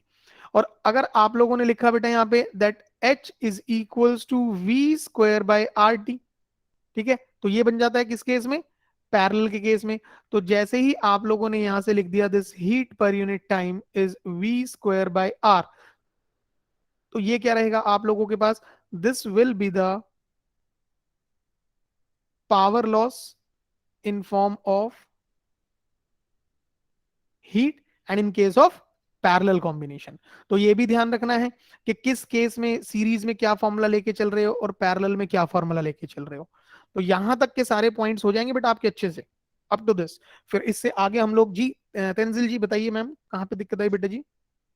सर जो पावर के दो फॉर्मूलाज हैं सीरीज और पैरेलल में, उनको एक बार आप डिराइव करवा दो। नहीं कराऊंगा बेटा जी, काम ही नहीं है बेटा उसका अभी। ओके आपके सर। आपके आपके जो एमसीक्यू वाले क्वेश्चन उसमें डेरिवेशन आ रही है बेटा आपकी? नहीं सर। क्यों करना है फिर उसको बेटा? सर समझ नहीं आया कि डायरेक्ट ऐड कैसे हो गया। ये जो चीज नहीं समझ आए उसे जिंदगी से हटा दो बेटा। ये लो, अब तक जितना समझा उससे तुमने क्या हासिल कर दिया बताओ? हटा दो, ये लो हमने हटा दिया, इसको खत्म करो। Tenzil now happy? ये चीज देखो हमने हटा दी, ऐसा कुछ भी नहीं होता, मन का वहम था तेंजिल ये बेटा, ठीक है? टेंशन नहीं करनी बिल्कुल भी, चिल मारा करो एकदम यार, पढ़ लिख के क्या करना है तुम्हें, ठीक है? रिलैक्स एकदम। भाई बाकी सब वो फॉर्मूले ध्यान रखना, तेंजिल ध्यान नहीं रखेगी बस ये। चलिए फटाफट से, टाइम खराब मत करवाओ यार अभी। नेक्स्ट पॉइंट देखो आप लोग बेटा यहाँ पे। नाउ ये तो कहानी हो जाती है पूरी की पूरी पावर तक की। इसके बाद जो कहानी आती है तुम्हारे पास वो आती है क्रिस्चॉफ्स रूल को लेकर के। फिर से तेंजिल आगे देखो भाई, क्योंकि कल तेंजिल ने क्रिस्चॉफ्स में बहुत बवाल मचाया क्लास के अंदर। तो जब हम बात करते हैं बेटा क्रिस्चॉफ्स रूल की लेकर के, तो इसमें जो पहला रूल आता है आपके पास KCL, that is your Kirchhoff's current law, ठीक है? तो क्रिस्चॉफ्स करंट लॉ को ही हम लोग फर्दर क्या बोलते थे आप लोगों का? जंक्शन रूल, ठीक है? और या फिर सीधा सीधा आप लोगों ने क्या बोल दिया इसको? करंट रूल, ठीक है? अब इसमें छोटे छोटे पॉइंट जो आप लोगों को ध्यान रखने हैं वो क्या ध्यान रखने हैं? सबसे पहला पॉइंट क्या ध्यान रखना है कि भाई algebraic sum of all currents at a junction will always B zero. एक जंक्शन पे जितने भी करंट आ रहे होंगे या वहां से जा रहे होंगे, हमें कोई फर्क नहीं पड़ता, उन सब का एल्जेब्रिक सम हमें हमेशा कितना रखना है? जीरो रखना है। मतलब हम लोग लेंगे एल्जेब्रिक सम, किसका एल्जेब्रिक सम? करंट का। कितने नंबर ऑफ करंट है? तो एक वेरिएबल बना दिया आई, और आई की वैल्यू 1 से लेकर के एन तक, और इन सभी का एल्जेब्रिक सम कितना रख देना है आप लोगों ने? जीरो रख देना है, ठीक है? तो ये तो तुम्हारा बेसिक पॉइंट बन जाता है पहले रूल का। फिर दूसरी चीज आप लोग यहां पर क्या ध्यान रखेंगे कि एक जंक्शन पे जितना भी करंट एंटर करता है उतना ही करंट वहां से हमेशा एग्जिट भी करेगा। So current entering the junction will always be equal to the current leaving the junction. और यही जो पॉइंट है, current entering is equal to the current exiting, this is the significance of KCL. ये Kirchhoff's के current loop का, current law का basic significance होता है, जिसकी वजह से, क्योंकि जितना करंट एंटर कर रहा है, ठीक है, उतना ही करंट एग्जिट कर रहा है। तो इस वजह से यहां पर हमारे पास क्या पॉइंट बन जाता है? That is charge entering the junction will be equals to the charge leaving the junction, ठीक है?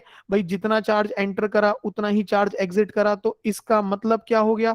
That is the law of conservation of charge. कि क्रिस्चॉफ्स का जो पहला रूल है, क्रिस्चॉफ्स का जो करंट लॉ है, वो किसको ओबे करके चलता है? हमेशा law of conservation of charge को ओबे करके चलता है, ठीक है?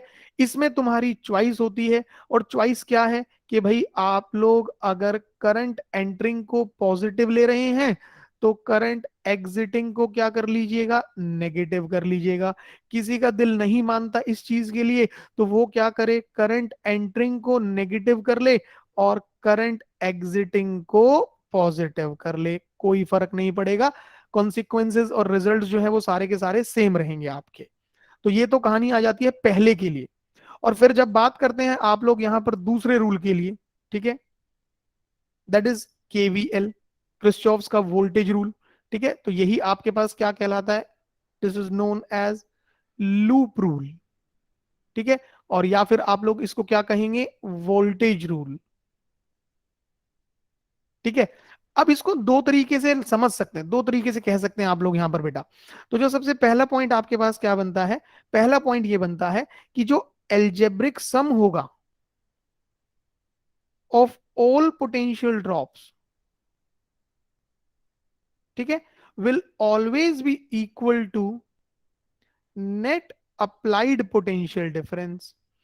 ठीक है, कि वो हमेशा किसके इक्वल रहेगा, नेट अप्लाइड पोटेंशियल डिफरेंस के इक्वल रहेगा। रिपीटिंग, जितने भी पोटेंशियल ड्रॉप्स होंगे एक लूप के अंदर, उन सभी का एल्जेब्रिक सम हमेशा किसके इक्वल रहेगा, नेट अप्लाइड पोटेंशियल डिफरेंस के इक्वल रहेगा।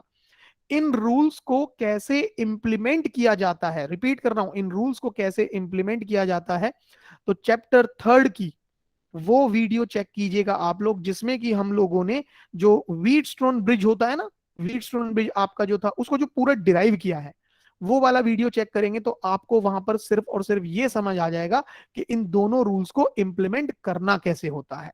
ठीक है, तो उसके लिए अलग से 15-20 मिनट आप लोग निकाल करके वो वाला जो वीडियो सेक्शन है उसको एक बार आराम से देखिएगा जरूर। ठीक, तो एक तो या तो आप ये कह दीजिए algebraic sum of all the potential drops is equals to net applied potential difference. Otherwise आप क्या कह सकते हैं, आप कह सकते हैं algebraic sum of all the potential differences in a closed loop will always taken as zero. कि एक क्लोज लूप में जितने भी पोटेंशियल ड्रॉप्स, जितने भी पोटेंशियल डिफरेंसेस एग्जिस्ट करेंगे, V1 V2 V3 up to Vn, जितने भी एग्जिस्ट कर रहे हैं, इन सब के सम को कितना रख देंगे, जीरो। और एल्जेब्रिक सम का मतलब क्या होता है, जो कन्वेंशन पॉजिटिव चलेगी उसे पॉजिटिव रखेंगे, जो नेगेटिव चलेगी उसे नेगेटिव रखेंगे, और उन सब के सम को कितना रख देंगे, जीरो। तो ये पॉइंट ध्यान रखना है आप लोगों ने क्रिस्चॉफ्स के वोल्टेज रूल के लिए। और जो कन्वेंशन होती है इसमें भी चॉइस है, कोई एक ही रखना, ठीक है, पलटी नहीं मारना। ये देखो केस 1 जो है आप क्या ले सकते हैं,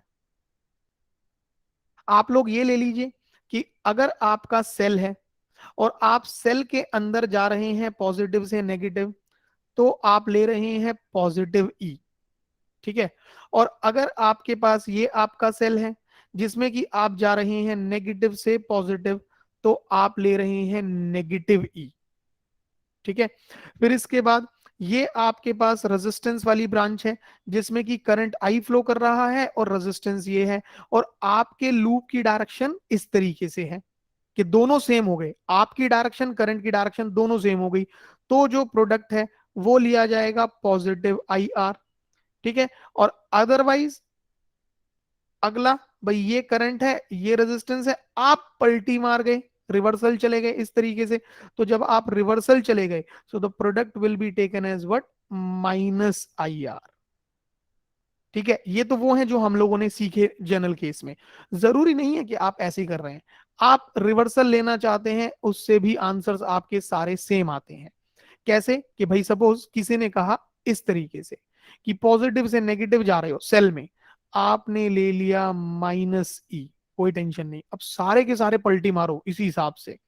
तो बेटा जब नेगेटिव से पॉजिटिव जाओगे in case of this cell, तो आप लोगों को क्या लेना पड़ेगा, पॉजिटिव ई। फिर इसके बाद अगर ये करंट और ये रेजिस्टेंस और हमारी डायरेक्शन और करंट की डायरेक्शन सेम है, जो पहले पॉजिटिव थी अब क्या लेनी पड़ेगी, नेगेटिव आई आर। और अदरवाइज जो दूसरा केस है जिसमें कि अपोजिट गए थे, तो इसको पहले क्या लेते थे, नेगेटिव, तो अब इसको क्या लेना पड़ेगा, पॉजिटिव आई आर। तो ऐसा नहीं करना कि कुछ कन्वेंशन 1 की ले ली, कुछ कन्वेंशन 2 की ले ली, कोई एक चलानी है, चाहे तो केस 1 वाली चला दो, चाहे केस 2 वाली चला दो, आंसर दोनों से तुम्हारे बराबर सेम आएंगे हमेशा, उनमें कोई चेंजेस नहीं आएंगे। ठीक है, ये कन्वेंशन हो जाती है।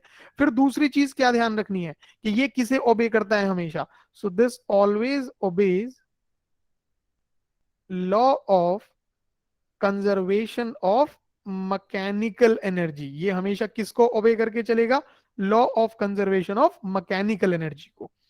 तो दोनों रूल के जो बेसिक पॉइंट्स हैं वो सबके एक बार रिकैप हो जाएंगे अच्छे से बेटा। दोनों के दोनों रूल्स के जो बेसिक की पॉइंट्स हैं वो हो जाएंगे सभी के।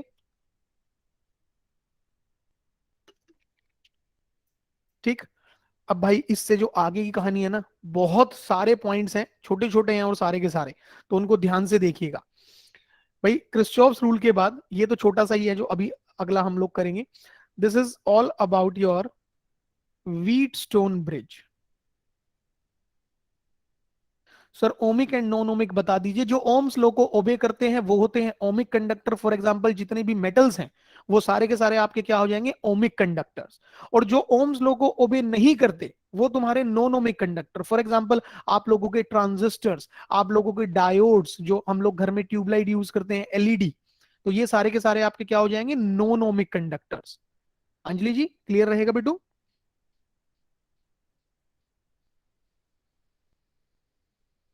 चलिए जी आगे बढ़ते हैं फटाफट से। So wheat stone bridge, that is गेहूं पत्थर पुल। तो ये गेहूं पत्थर पुल आप लोगों से क्या कहता है, छोटे छोटे पॉइंट्स। ठीक है, तो सबसे पहला और सबसे मजेदार पॉइंट क्या हो गया इसका, बेसिक प्रिंसिपल। तो प्रिंसिपल पॉइंट आप अगर याद करें बेटा तो क्या हुआ करता था, that points between which galvanometer is connected. जिन पॉइंट्स के बीच में आप लोगों ने गैल्वेनोमीटर को कनेक्ट किया है, ठीक है, are always to be maintained eight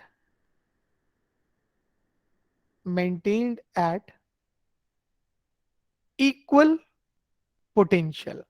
आपको उन पॉइंट्स को हमेशा कैसे मेंटेन करना है, इक्वल पोटेंशियल पे मेंटेन करना है, जिसकी वजह से potential difference between Dooj two points, उन दो पॉइंट्स के बीच में जो पोटेंशियल डिफरेंस होगा वो कितना हो जाएगा, शून्य, जिसकी वजह से current flowing through the galvanometer will becomes zero.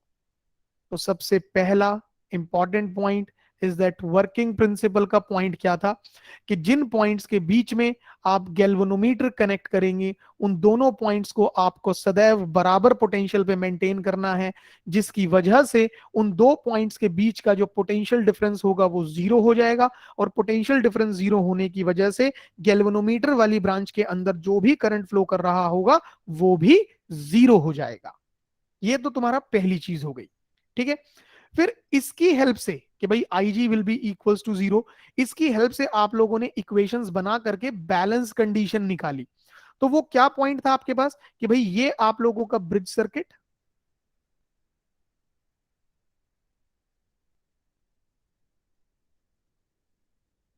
ये बना देते हैं छोटा सा इस तरीके से कि भाई सपोज टोटल करंट फ्लो कर रहा है आपके पास आई। ठीक है, तो ये वाली ब्रांच में हम लोगों ने रेजिस्टेंस लगा लिया, इधर से ये वाली ब्रांच में रेजिस्टेंस लगा दिया, इधर से ये वाली ब्रांच में रेजिस्टेंस लगा दिया, इधर से ये वाली ब्रांच में लगा दिया, और बीच में हमारे गैल्वेनोमीटर चचा आ गए, है ना। So say this is X Y A B P Q. ठीक है, इस तरीके से। तो भाई टोटल करंट आई है, तो जब आपके पास डिवीजन होगी एक्स रजिस्टर में और ए रजिस्टर में, तो ऊपर वाली ब्रांच में अगर आई गया तो नीचे वाली ब्रांच में आ गया बचा हुआ current I minus I1। Point P पर पहुंचा करंट I1, जिसकी वजह से गैल्वेनोमीटर में थोड़ा बहुत करंट आ जाता है IG। तो जो बचा हुआ करंट होगा I1 में से, I1 माइनस IG, वो चला गया था तुम्हारा Y ब्रांच में, Y वाले रजिस्टर के पास। ऊपर से आ रहा है नीचे की तरफ IG और लेफ्ट से आ रहा है राइट पॉइंट Q की तरफ I माइनस I1। दोनों ऐड होकर के यहां हो जाते थे I minus I1 plus IG। फिर यहां से I minus I one plus I G और ऊपर से I1 माइनस आई जी दोनों मिल जाते हैं और टोटल करंट बन जाता है I। इस तरीके से ये कुछ सर्किट हुआ करता था वहां पे। ठीक है, तो जैसे ही इस सर्किट के अंदर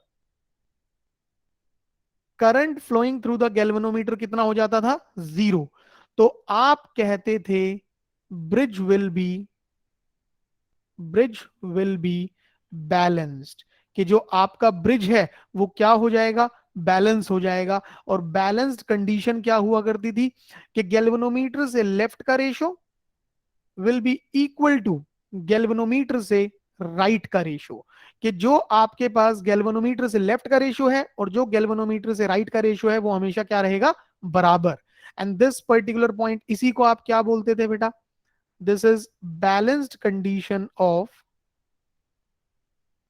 व्हीटस्टोन ब्रिज। इसी को क्या कहा गया, बैलेंस कंडीशन कहा गया व्हीटस्टोन ब्रिज की। तो WSB का जो बेसिक पॉइंट है बेटा वो सारा का सारा एक बार रिकैप पे ध्यान रहेगा आप लोगों को कि क्या क्या बेसिक पॉइंट चलते हैं आपके पास यहाँ पर। प्रिंसिपल पॉइंट क्या है, और जो सर्किट होता है उसके अंदर जब करंट थ्रू गैल्वेनोमीटर 0 हो जाए तो आपका पॉइंट क्या है। ठीक है, चलिए फिर इसके बाद अगर आप लोगों को थोड़ा सा याद हो तो इसी का प्रैक्टिकल एप्लीकेशन आप लोग कहा करते थे, that is your slide wire bridge और या फिर मीटर ब्रिज। ठीक है, सो ये देखिए बेटा, ये आ जाता है आप लोगों के पास स्लाइड वायर ब्रिज और मीटर ब्रिज। तो जो स्लाइड वायर ब्रिज है और जो मीटर ब्रिज है इसको हम लोग क्या बोलते हैं भाई, कि तुम कौन हो, तुम प्रैक्टिकल एप्लीकेशन हो व्हीटस्टोन ब्रिज की। तो सबसे पहली चीज तो यही ध्यान रखनी है, this is the practical application of Wheatstone bridge, जिसको कि कहां यूज करते हैं बेटा आप लोग, which is used to which is used to determine the value of unknown resistance, the value of unknown resistance, और इसी के साथ और क्या देता था बेटा वो आप लोगों को, the value of unknown resistance and, और क्या मिलता था आप लोगों को वहां से बताइए, एनीबडी। रेजिस्टिविटी। वेरी गुड, सो अगली चीज हमको क्या मिलती थी वहां पे, रेजिस्टिविटी। बाकी लोगों ने भी सही जवाब, आकाश जी कह रहे हैं L1। वाह भाई वाह आकाश जी, तुम्हें तो पता है वो जो सर्दियों में जब बच्चे लोग स्कूल में ब्लेजर पहन के जाते हैं ना, पहले तो एक बैग खाली करके तुम्हारे सर पे वो बैग ढका जाए, उसके बाद किसी बच्चे की स्वेटर से तुम्हें बांध के, और ऊपर से फिर ब्लेजर ढक के, ठीक है, जितनी भी भड़ास है बच्चों की वो सारी तुम पे निकाली जाए आकाश। L1 निकाल रहे हैं ये देखिए, ये अखंड है एकदम अखंड बिल्कुल, है ना। आगे अब तुम समझ जाना कि क्या हो, है ना, आगे का शब्द बड़ा भयानक है, दर्दनाक है ना। तो बस वही चीज है बेटा, L1 निकाल रहे हैं बेशरम। देखिए भाई, तो दो चीजें कि हम कहां इस्तेमाल करेंगे इसे, अननोन रेजिस्टेंस और दूसरी चीज रेजिस्टिविटी निकालने के लिए। L1 हम कब बोलेंगे, बैलेंसिंग लेंथ हम कब बोलेंगे, जब वायर के ऊपर स्लाइड कर रहे हैं और एक ऐसे पॉइंट पर ला करके रुक जाएंगे जब गैल्वेनोमीटर में 0 डिफ्लेक्शन है, जो कि आगे आएगा अभी हमारे पास। ठीक है, सो ये देखिए, ये तो हो गया इसका बेसिक पॉइंट कि भाई क्या है ये। ठीक है, अब कहानी आती है किस तरीके से, तो सर्किट, छोटा सा सर्किट ध्यान रखना है आप लोगों को इसमें। कहाँ चला गया भाई, इतने नीचे, हाँ ये आ जाते हैं, ये देखिए। तो ये एक छोटा सा पॉइंट बनाया आप लोगों ने इस तरीके से कि भाई दो एल शेप कंडक्टर्स,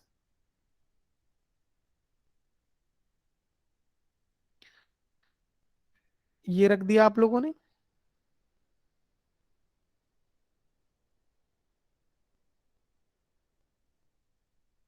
इस तरीके से। इन दो एल शेप कंडक्टर्स के बीच में आप लोगों ने एक ये मेटल स्ट्राइप रखी इस तरीके से। ठीक है, जो पहला गैप है, इस पहले गैप में आप लोगों ने कनेक्ट कर दिया बेटा यहां पे एक resistance from your resistance box, और सेकंड गैप जो है ये आप लोगों ने यहां पे कनेक्ट कर दिया अपना अननोन वैल्यू।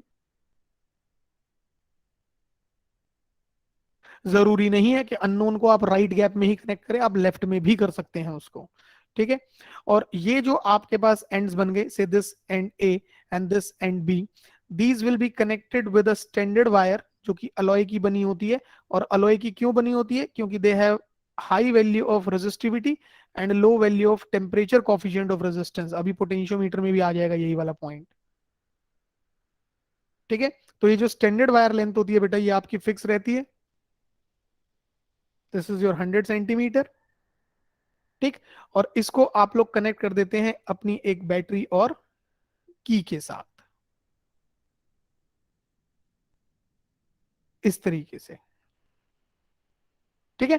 नाउ अब यहां पर क्या हुआ आप लोगों के पास, जो सेंटर पॉइंट ऑफ द ये है आपके पास पहली बीच वाली मेटल स्ट्राइप से, ये गैल्वेनोमीटर लिया, और गैल्वेनोमीटर से आकाश ने क्या करा, यहाँ पे एक वायर ली जो कि एक की से बंधी होती है, उस की को आप लोगों ने इस वायर पे स्लाइड किया, और एक ऐसे पॉइंट पे आकर के आप लोग रुक जाएंगे जिस पॉइंट पे आपके गैल्वेनोमीटर में डिफ्लेक्शन कितनी आएगी, 0। So that portion of length from the positive terminal of the cell और द बैटरी, तो पॉजिटिव कहां जुड़ा है, ए के साथ जुड़ा है, ठीक है। तो ए से लेकर के जे तक की जो लेंथ है, इसी को हम क्या बोलेंगे, एल, बैलेंसिंग लेंथ। और जो रिमेनिंग पोर्शन है बेटा, ये कितना हो जाएगा आपके पास, 100 माइनस एल, इस तरीके से, ठीक है। तो यहां ये ध्यान रखना है कि what is this balancing length. Balancing length क्या होती है, पहले इक्वेशन बना देते हैं हम लोग, ठीक है। सो इक्वेशन क्या बन गई कि भाई because I G is 0, the bridge is said to be balanced, and bridge balanced है तो गैल्वेनोमीटर से left, that is R by L, is equals to galvanometer से right, that is X by 100 minus L. ये दो point, मतलब ये equation आप लोगों को ध्यान रखनी है, ठीक है, मीटर ब्रिज के लिए, कि जब कभी मीटर ब्रिज की प्रॉब्लम आ रही है तो सीधा सीधा क्या करें, रफ स्केच बनाया, देख लिया गैल्वेनोमीटर से लेफ्ट कौन है और गैल्वेनोमीटर से राइट कौन है, and just have the ratio, equation solve हो जाएगी आपकी, ठीक है। और जो बैलेंसिंग लेंथ वाला पॉइंट है बेटा, कि बैलेंसिंग लेंथ क्या चीज होती है, व्हेन गैल्वेनोमीटर शोज 0 डिफ्लेक्शन, हाँ बिल्कुल सही आकाश बेटा,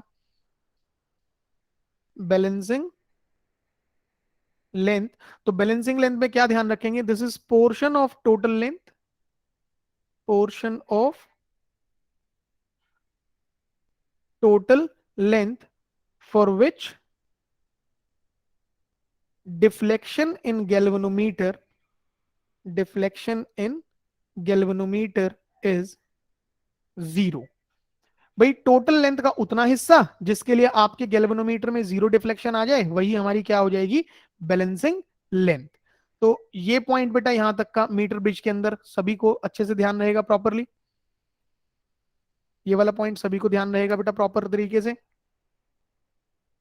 ओके, यहां पर बीच में कुछ दिक्कत, एक मिनट बेटा आप लोग,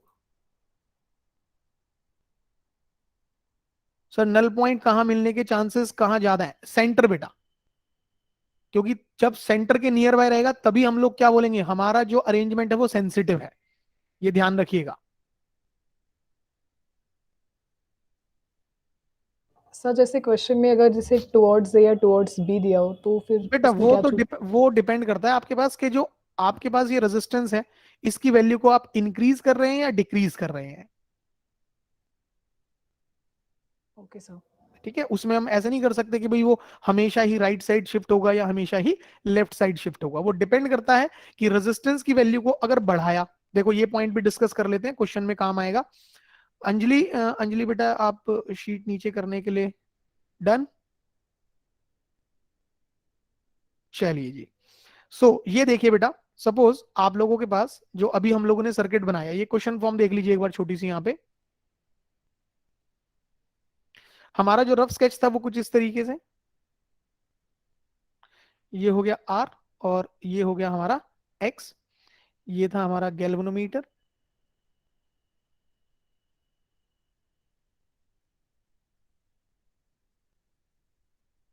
ये पॉजिटिव टर्मिनल के साथ पॉइंट ए और ये नेगेटिव टर्मिनल के साथ पॉइंट बी, ठीक है। अब देखो अंजलि तुम्हारी चॉइस से करते हैं, बोलो बेटा यहाँ पे आर या फिर एक्स, इन दोनों में से कोई भी एक देगा आपको, दोनों नहीं देगा, ठीक है। तो वैल्यू को बढ़ाना चाह रहे हैं या घटाना चाह रहे हैं, सर आर रेजिस्टेंस की वैल्यू को घटा दीजिए। डिक्रीज करना चाह रहे हैं। तो देखिए बेटा, जब आपने रेजिस्टेंस को डिक्रीज कर दिया तो जो सर्किट के अंदर टोटल करंट फ्लो कर रहा होगा वो क्या करने लगेगा, इंक्रीज, ठीक है। और आपने पढ़ा था gradient is equals to V by L, और वी को क्या लिखते थे, I into resistance of this standard wire divided by length of the wire. तो जब आप लोगों के पास करंट इंक्रीज होने लगा तो ये ड्रॉप इंक्रीज होगा, ड्रॉप इंक्रीज होगा तो gradient increase, in that case the balancing length will decrease. अब बैलेंसिंग लेंथ अगर डिक्रीज कर रही है तो किसकी तरफ भागोगे, towards to positive negative. Terminal. Negative की तरफ भागे तो लेंथ बढ़ रही है, आपके पास लेंथ क्या हो रही है, घट रही है अभी। तो जब डिक्रीज हो रही है तो किसकी पॉजिटिव तरफ, पॉजिटिव सर, टर्मिनल की पॉजिटिव तरफ। से देखते हैं ना हम। हाँ बेटा जी। अच्छा, ओके सर। अच्छा हाँ, फिर से अखंड वाली बात कर दी, अभी बोल भी रहा है कि पॉजिटिव से देखते हैं हम, और फिर भी कह रहा है कि पॉजिटिव से दूर जाएंगे। देखो पॉजिटिव से दूर वाला केस क्या होता कि अगर तुमने रेजिस्टेंस को इंक्रीज करा तो सर्किट में जो करंट है वो डिक्रीज होगा। अगर करंट डिक्रीज होता है तो this K is equals to V by L, जिसको कि क्या लिखा, I into resistance of that standard wire divided by length of that standard wire. Current decrease हो रहा है, ड्रॉप डिक्रीज होगा, ड्रॉप डिक्रीज होगा, ग्रेडियंट डिक्रीज होगा, तो बैलेंसिंग लेंथ बढ़ेगी।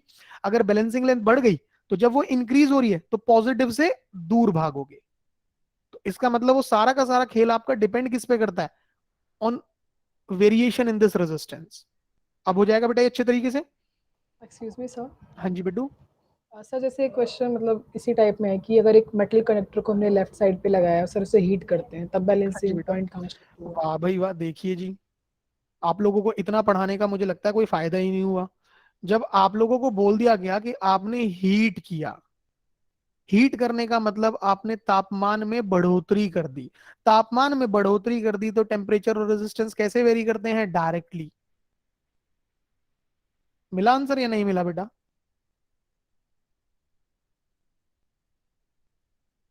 बताइए।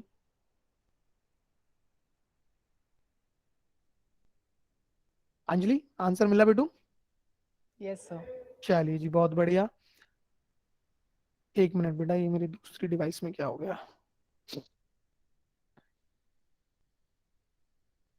और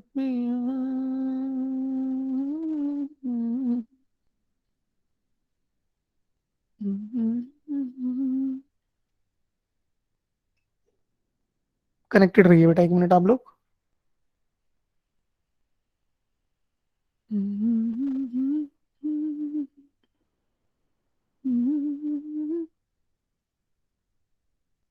चलिए जी।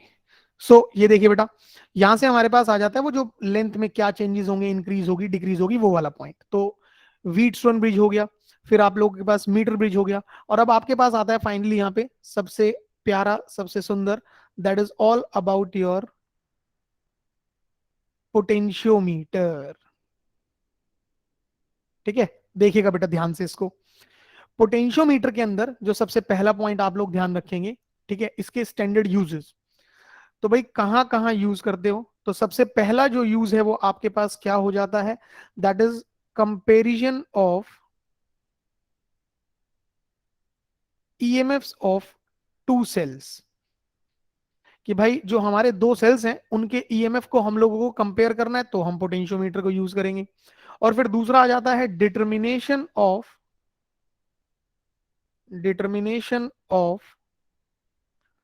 इंटरनल रेजिस्टेंस, कि भाई इंटरनल रेजिस्टेंस को पता करना है तो भी इसी को यूज करेंगे।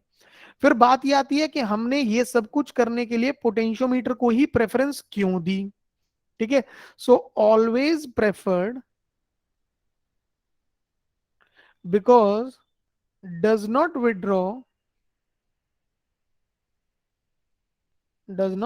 Withdraw any amount of current from the source। ठीक है भाई, हम लोग हमेशा वोल्ट मीटर को यूज ना करके पोटेंशियोमीटर को प्रेफरेंस दे देंगे, क्यों? क्योंकि ये कभी भी सोर्स से किसी भी तरीके से किसी भी अमाउंट के करंट को विड्रॉ नहीं कर पाता है। ठीक, फिर बात आती है इसके स्टैंडर्ड सर्किट को लेकर के। तो जब तुम सर्किट देखते हो बेटा तो इसमें हम लोग क्या बोलेंगे कि भाई इस तरीके से नंबर ऑफ वायर्स रहेंगी। ध्यान से देख लो, आखिरी कंसेप्ट है ये। ठीक, इसको करने के बाद आप लोग तसल्ली बख्श तरीके से अपनी पढ़ाई को आगे बढ़ाइएगा फिर बाद में। ठीक, नंबर ऑफ वायर्स ली, जिसमें कि स्टैंडर्ड वायर की जो लेंथ है बेटा वो कितनी रहती है हमारे पास, 1 मीटर, दैट्स योर 100 सेंटीमीटर। ठीक है, और उन सबको पैरेलल में रखते हैं और कनेक्ट कैसे कर देते हैं, सीरीज में। ठीक, और किसकी हेल्प से? तो ये सबसे पहले आप लोगों ने लगाया एक रियोस्टेट, ठीक है। तो रियोस्टेट का रेजिस्टेंस हम लोगों ने ले लिया बेटा यहाँ पे कैपिटल आर, इस तरीके से, ठीक है। So this is resistance of rheostat.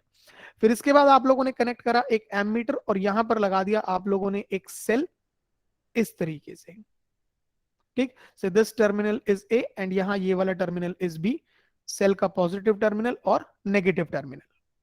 तो जो आप लोगों ने यहां पर बेटा ये सर्किट बनाया, इस सर्किट के अंदर जो हिस्सा ये आपका इधर का रह जाता है लेफ्ट साइड पे, इस सर्किट को क्या नाम देते थे भाई लोग? नहीं, अंश गलत हो गया। This is known as auxiliary circuit. इसको क्या नाम दिया आप लोगों ने?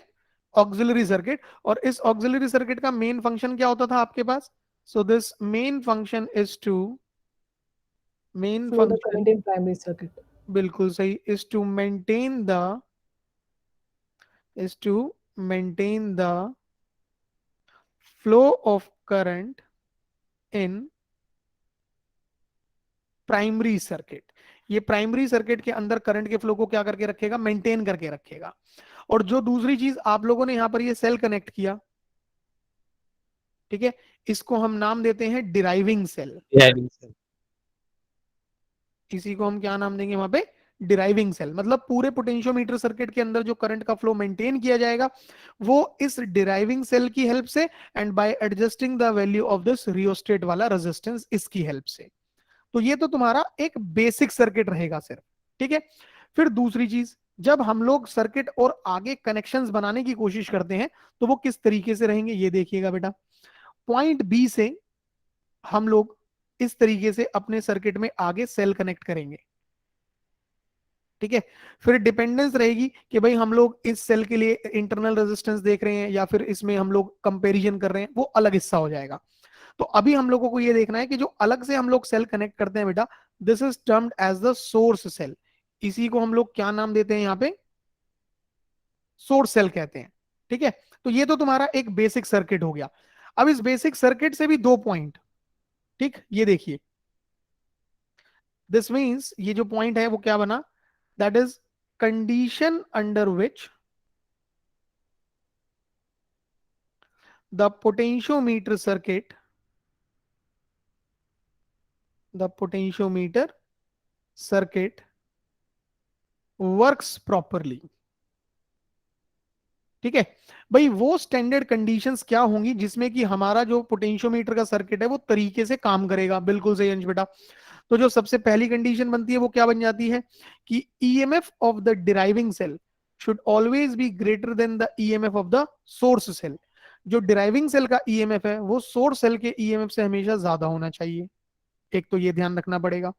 फिर दूसरा पॉइंट आपके पास क्या आ जाता है बेटा कि that driving cell and source cell should be connected, should be connected with same polarity,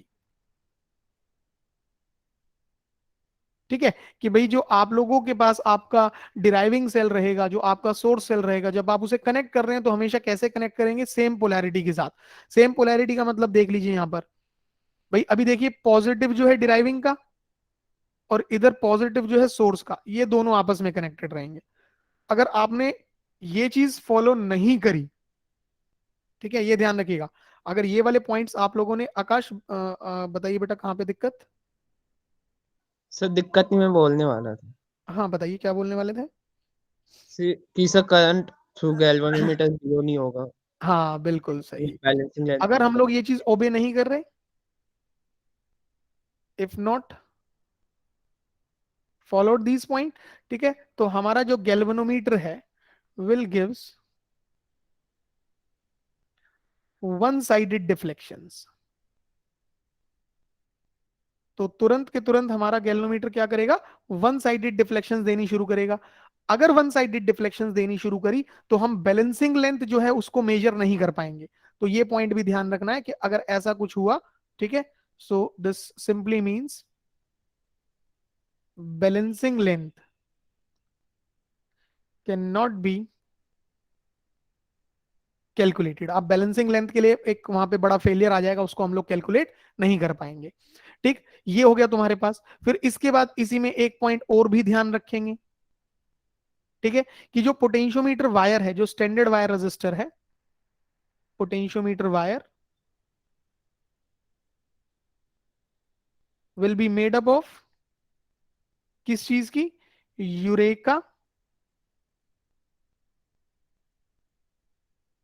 constantan और या फिर मैग्नेनिन। ठीक है, ये तीनों के तीनों अलॉयज जो है उनको यूज किया जाएगा बेटा आपके पास। अब ऐसा क्यों, इनको क्यों यूज किया, इसका रीजन क्या होता था, अगर किसी को याद हो तो बेटा? Nikhil is saying low, blood pressure low हो गया बेटा उसका। सर टेम्परेचर कोएफिशिएंट कम रहता है। अरे क्या बात है भाई, निखिल भी तो यही बोल रहा था। ठीक है, कि भाई जो रेजिस्टिविटी है वो हमेशा क्या रहेगी, हाई रहेगी, और जो टेम्परेचर कॉफिशिएंट ऑफ रेजिस्टेंस है, टेम्परेचर कॉफिशिएंट ऑफ रेजिस्टेंस है, ये हमेशा लो रहेगा। तो इस वजह से आप लोगों ने किसको यूज किया, अपने अलॉय को यूज किया। तो ये ध्यान रखना है। फिर इसके बाद आप लोगों के पास बात आ जाती है फॉर्मूलाज को लेकर के भाई साहब। तो फॉर्मूलाज कौन कौन से हैं और कैसे कैसे हैं, तो ये देखिए। सबसे पहली चीज, अगर आप लोग कर रहे हैं कंपैरिजन ऑफ ईएमएफ, ठीक है, तो कंपैरिजन ऑफ ईएमएफ के टाइम आपका standard formula E1 by E2 is equals to L1 by L2, सीधे सीधे ये रह जाएगा। अब ये दूसरा जो है इसको थोड़ा सा ध्यान से देख लीजिएगा एक बार। Second one, for determination of internal resistance. ठीक, तो डिटर्मिनेशन ऑफ इंटरनल रेजिस्टेंस की जब आप कहानी कर रहे हैं तो यहां आपका जो बेसिक फॉर्मूला चलता है वो कुछ इस तरीके से, कि भाई R is equals to E by V minus 1 into capital R। अब ये कैपिटल R कौन सा resistance, so this is your high value resistance connected in series with source cell।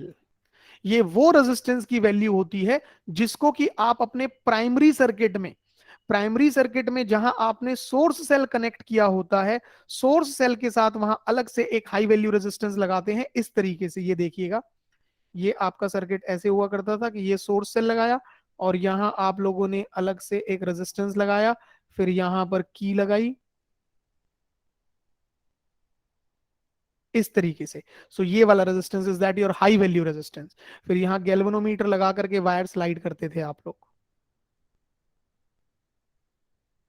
इस तरीके से। तो ये जो कैपिटल आर है ये कौन सी वैल्यू होगी, this is that high value of resistance which is connected in your external circuit source cell के साथ। ठीक है, एक तो फॉर्मूला ये हो गया। फिर इसी फॉर्मूले को फर्दर क्या लिखते हैं, that R is equals to L1 by L2 minus 1 into capital R, जिसमें कि L1 कौन सी बैलेंसिंग लेंथ है और L2 कौन सी बैलेंसिंग लेंथ है बेटा। तो ये भी आप लोगों को यहां पर बहुत अच्छे से ध्यान रखना है।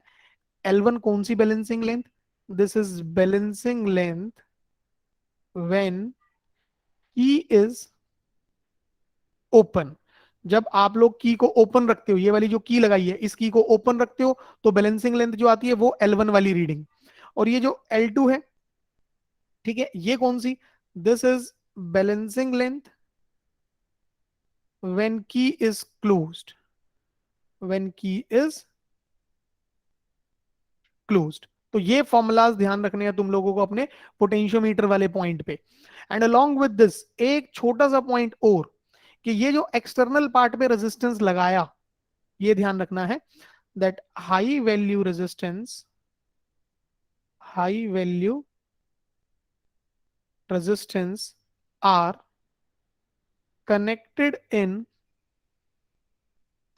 Primary circuit with source cell. ठीक है, इसको लेकर के दो पॉइंट। ठीक है, पहला point, never effects the balancing length, ये रेजिस्टेंस को आप बढ़ाओ या घटाओ, ये बैलेंसिंग लेंथ को चेंज नहीं करता। क्यों? क्योंकि जो बैलेंसिंग लेंथ में चेंज आएंगे वो करंट के चेंज होने से आएंगे, और वो करंट कब बदलेगा? जब हम लोग हमारे ऑक्सिलरी सर्किट के अंदर जो रियोस्टेट वाला रेजिस्टेंस है उसको बदलें, या फिर हमारा जो सेल है उसके इंटरनल रेजिस्टेंस को बदलें, या फिर जो हमारी पोटेंशियोमीटर वायर है उसके रेजिस्टेंस को बदलें। तीन चीजें।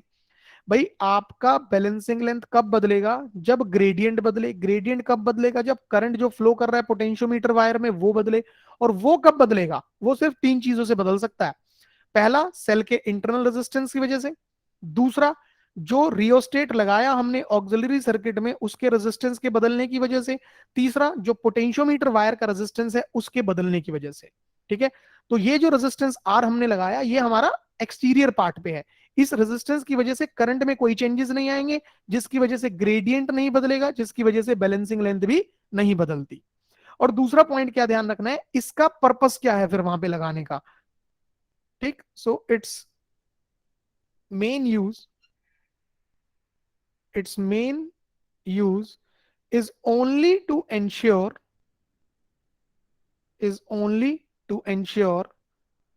that very less amount of current is withdrawn from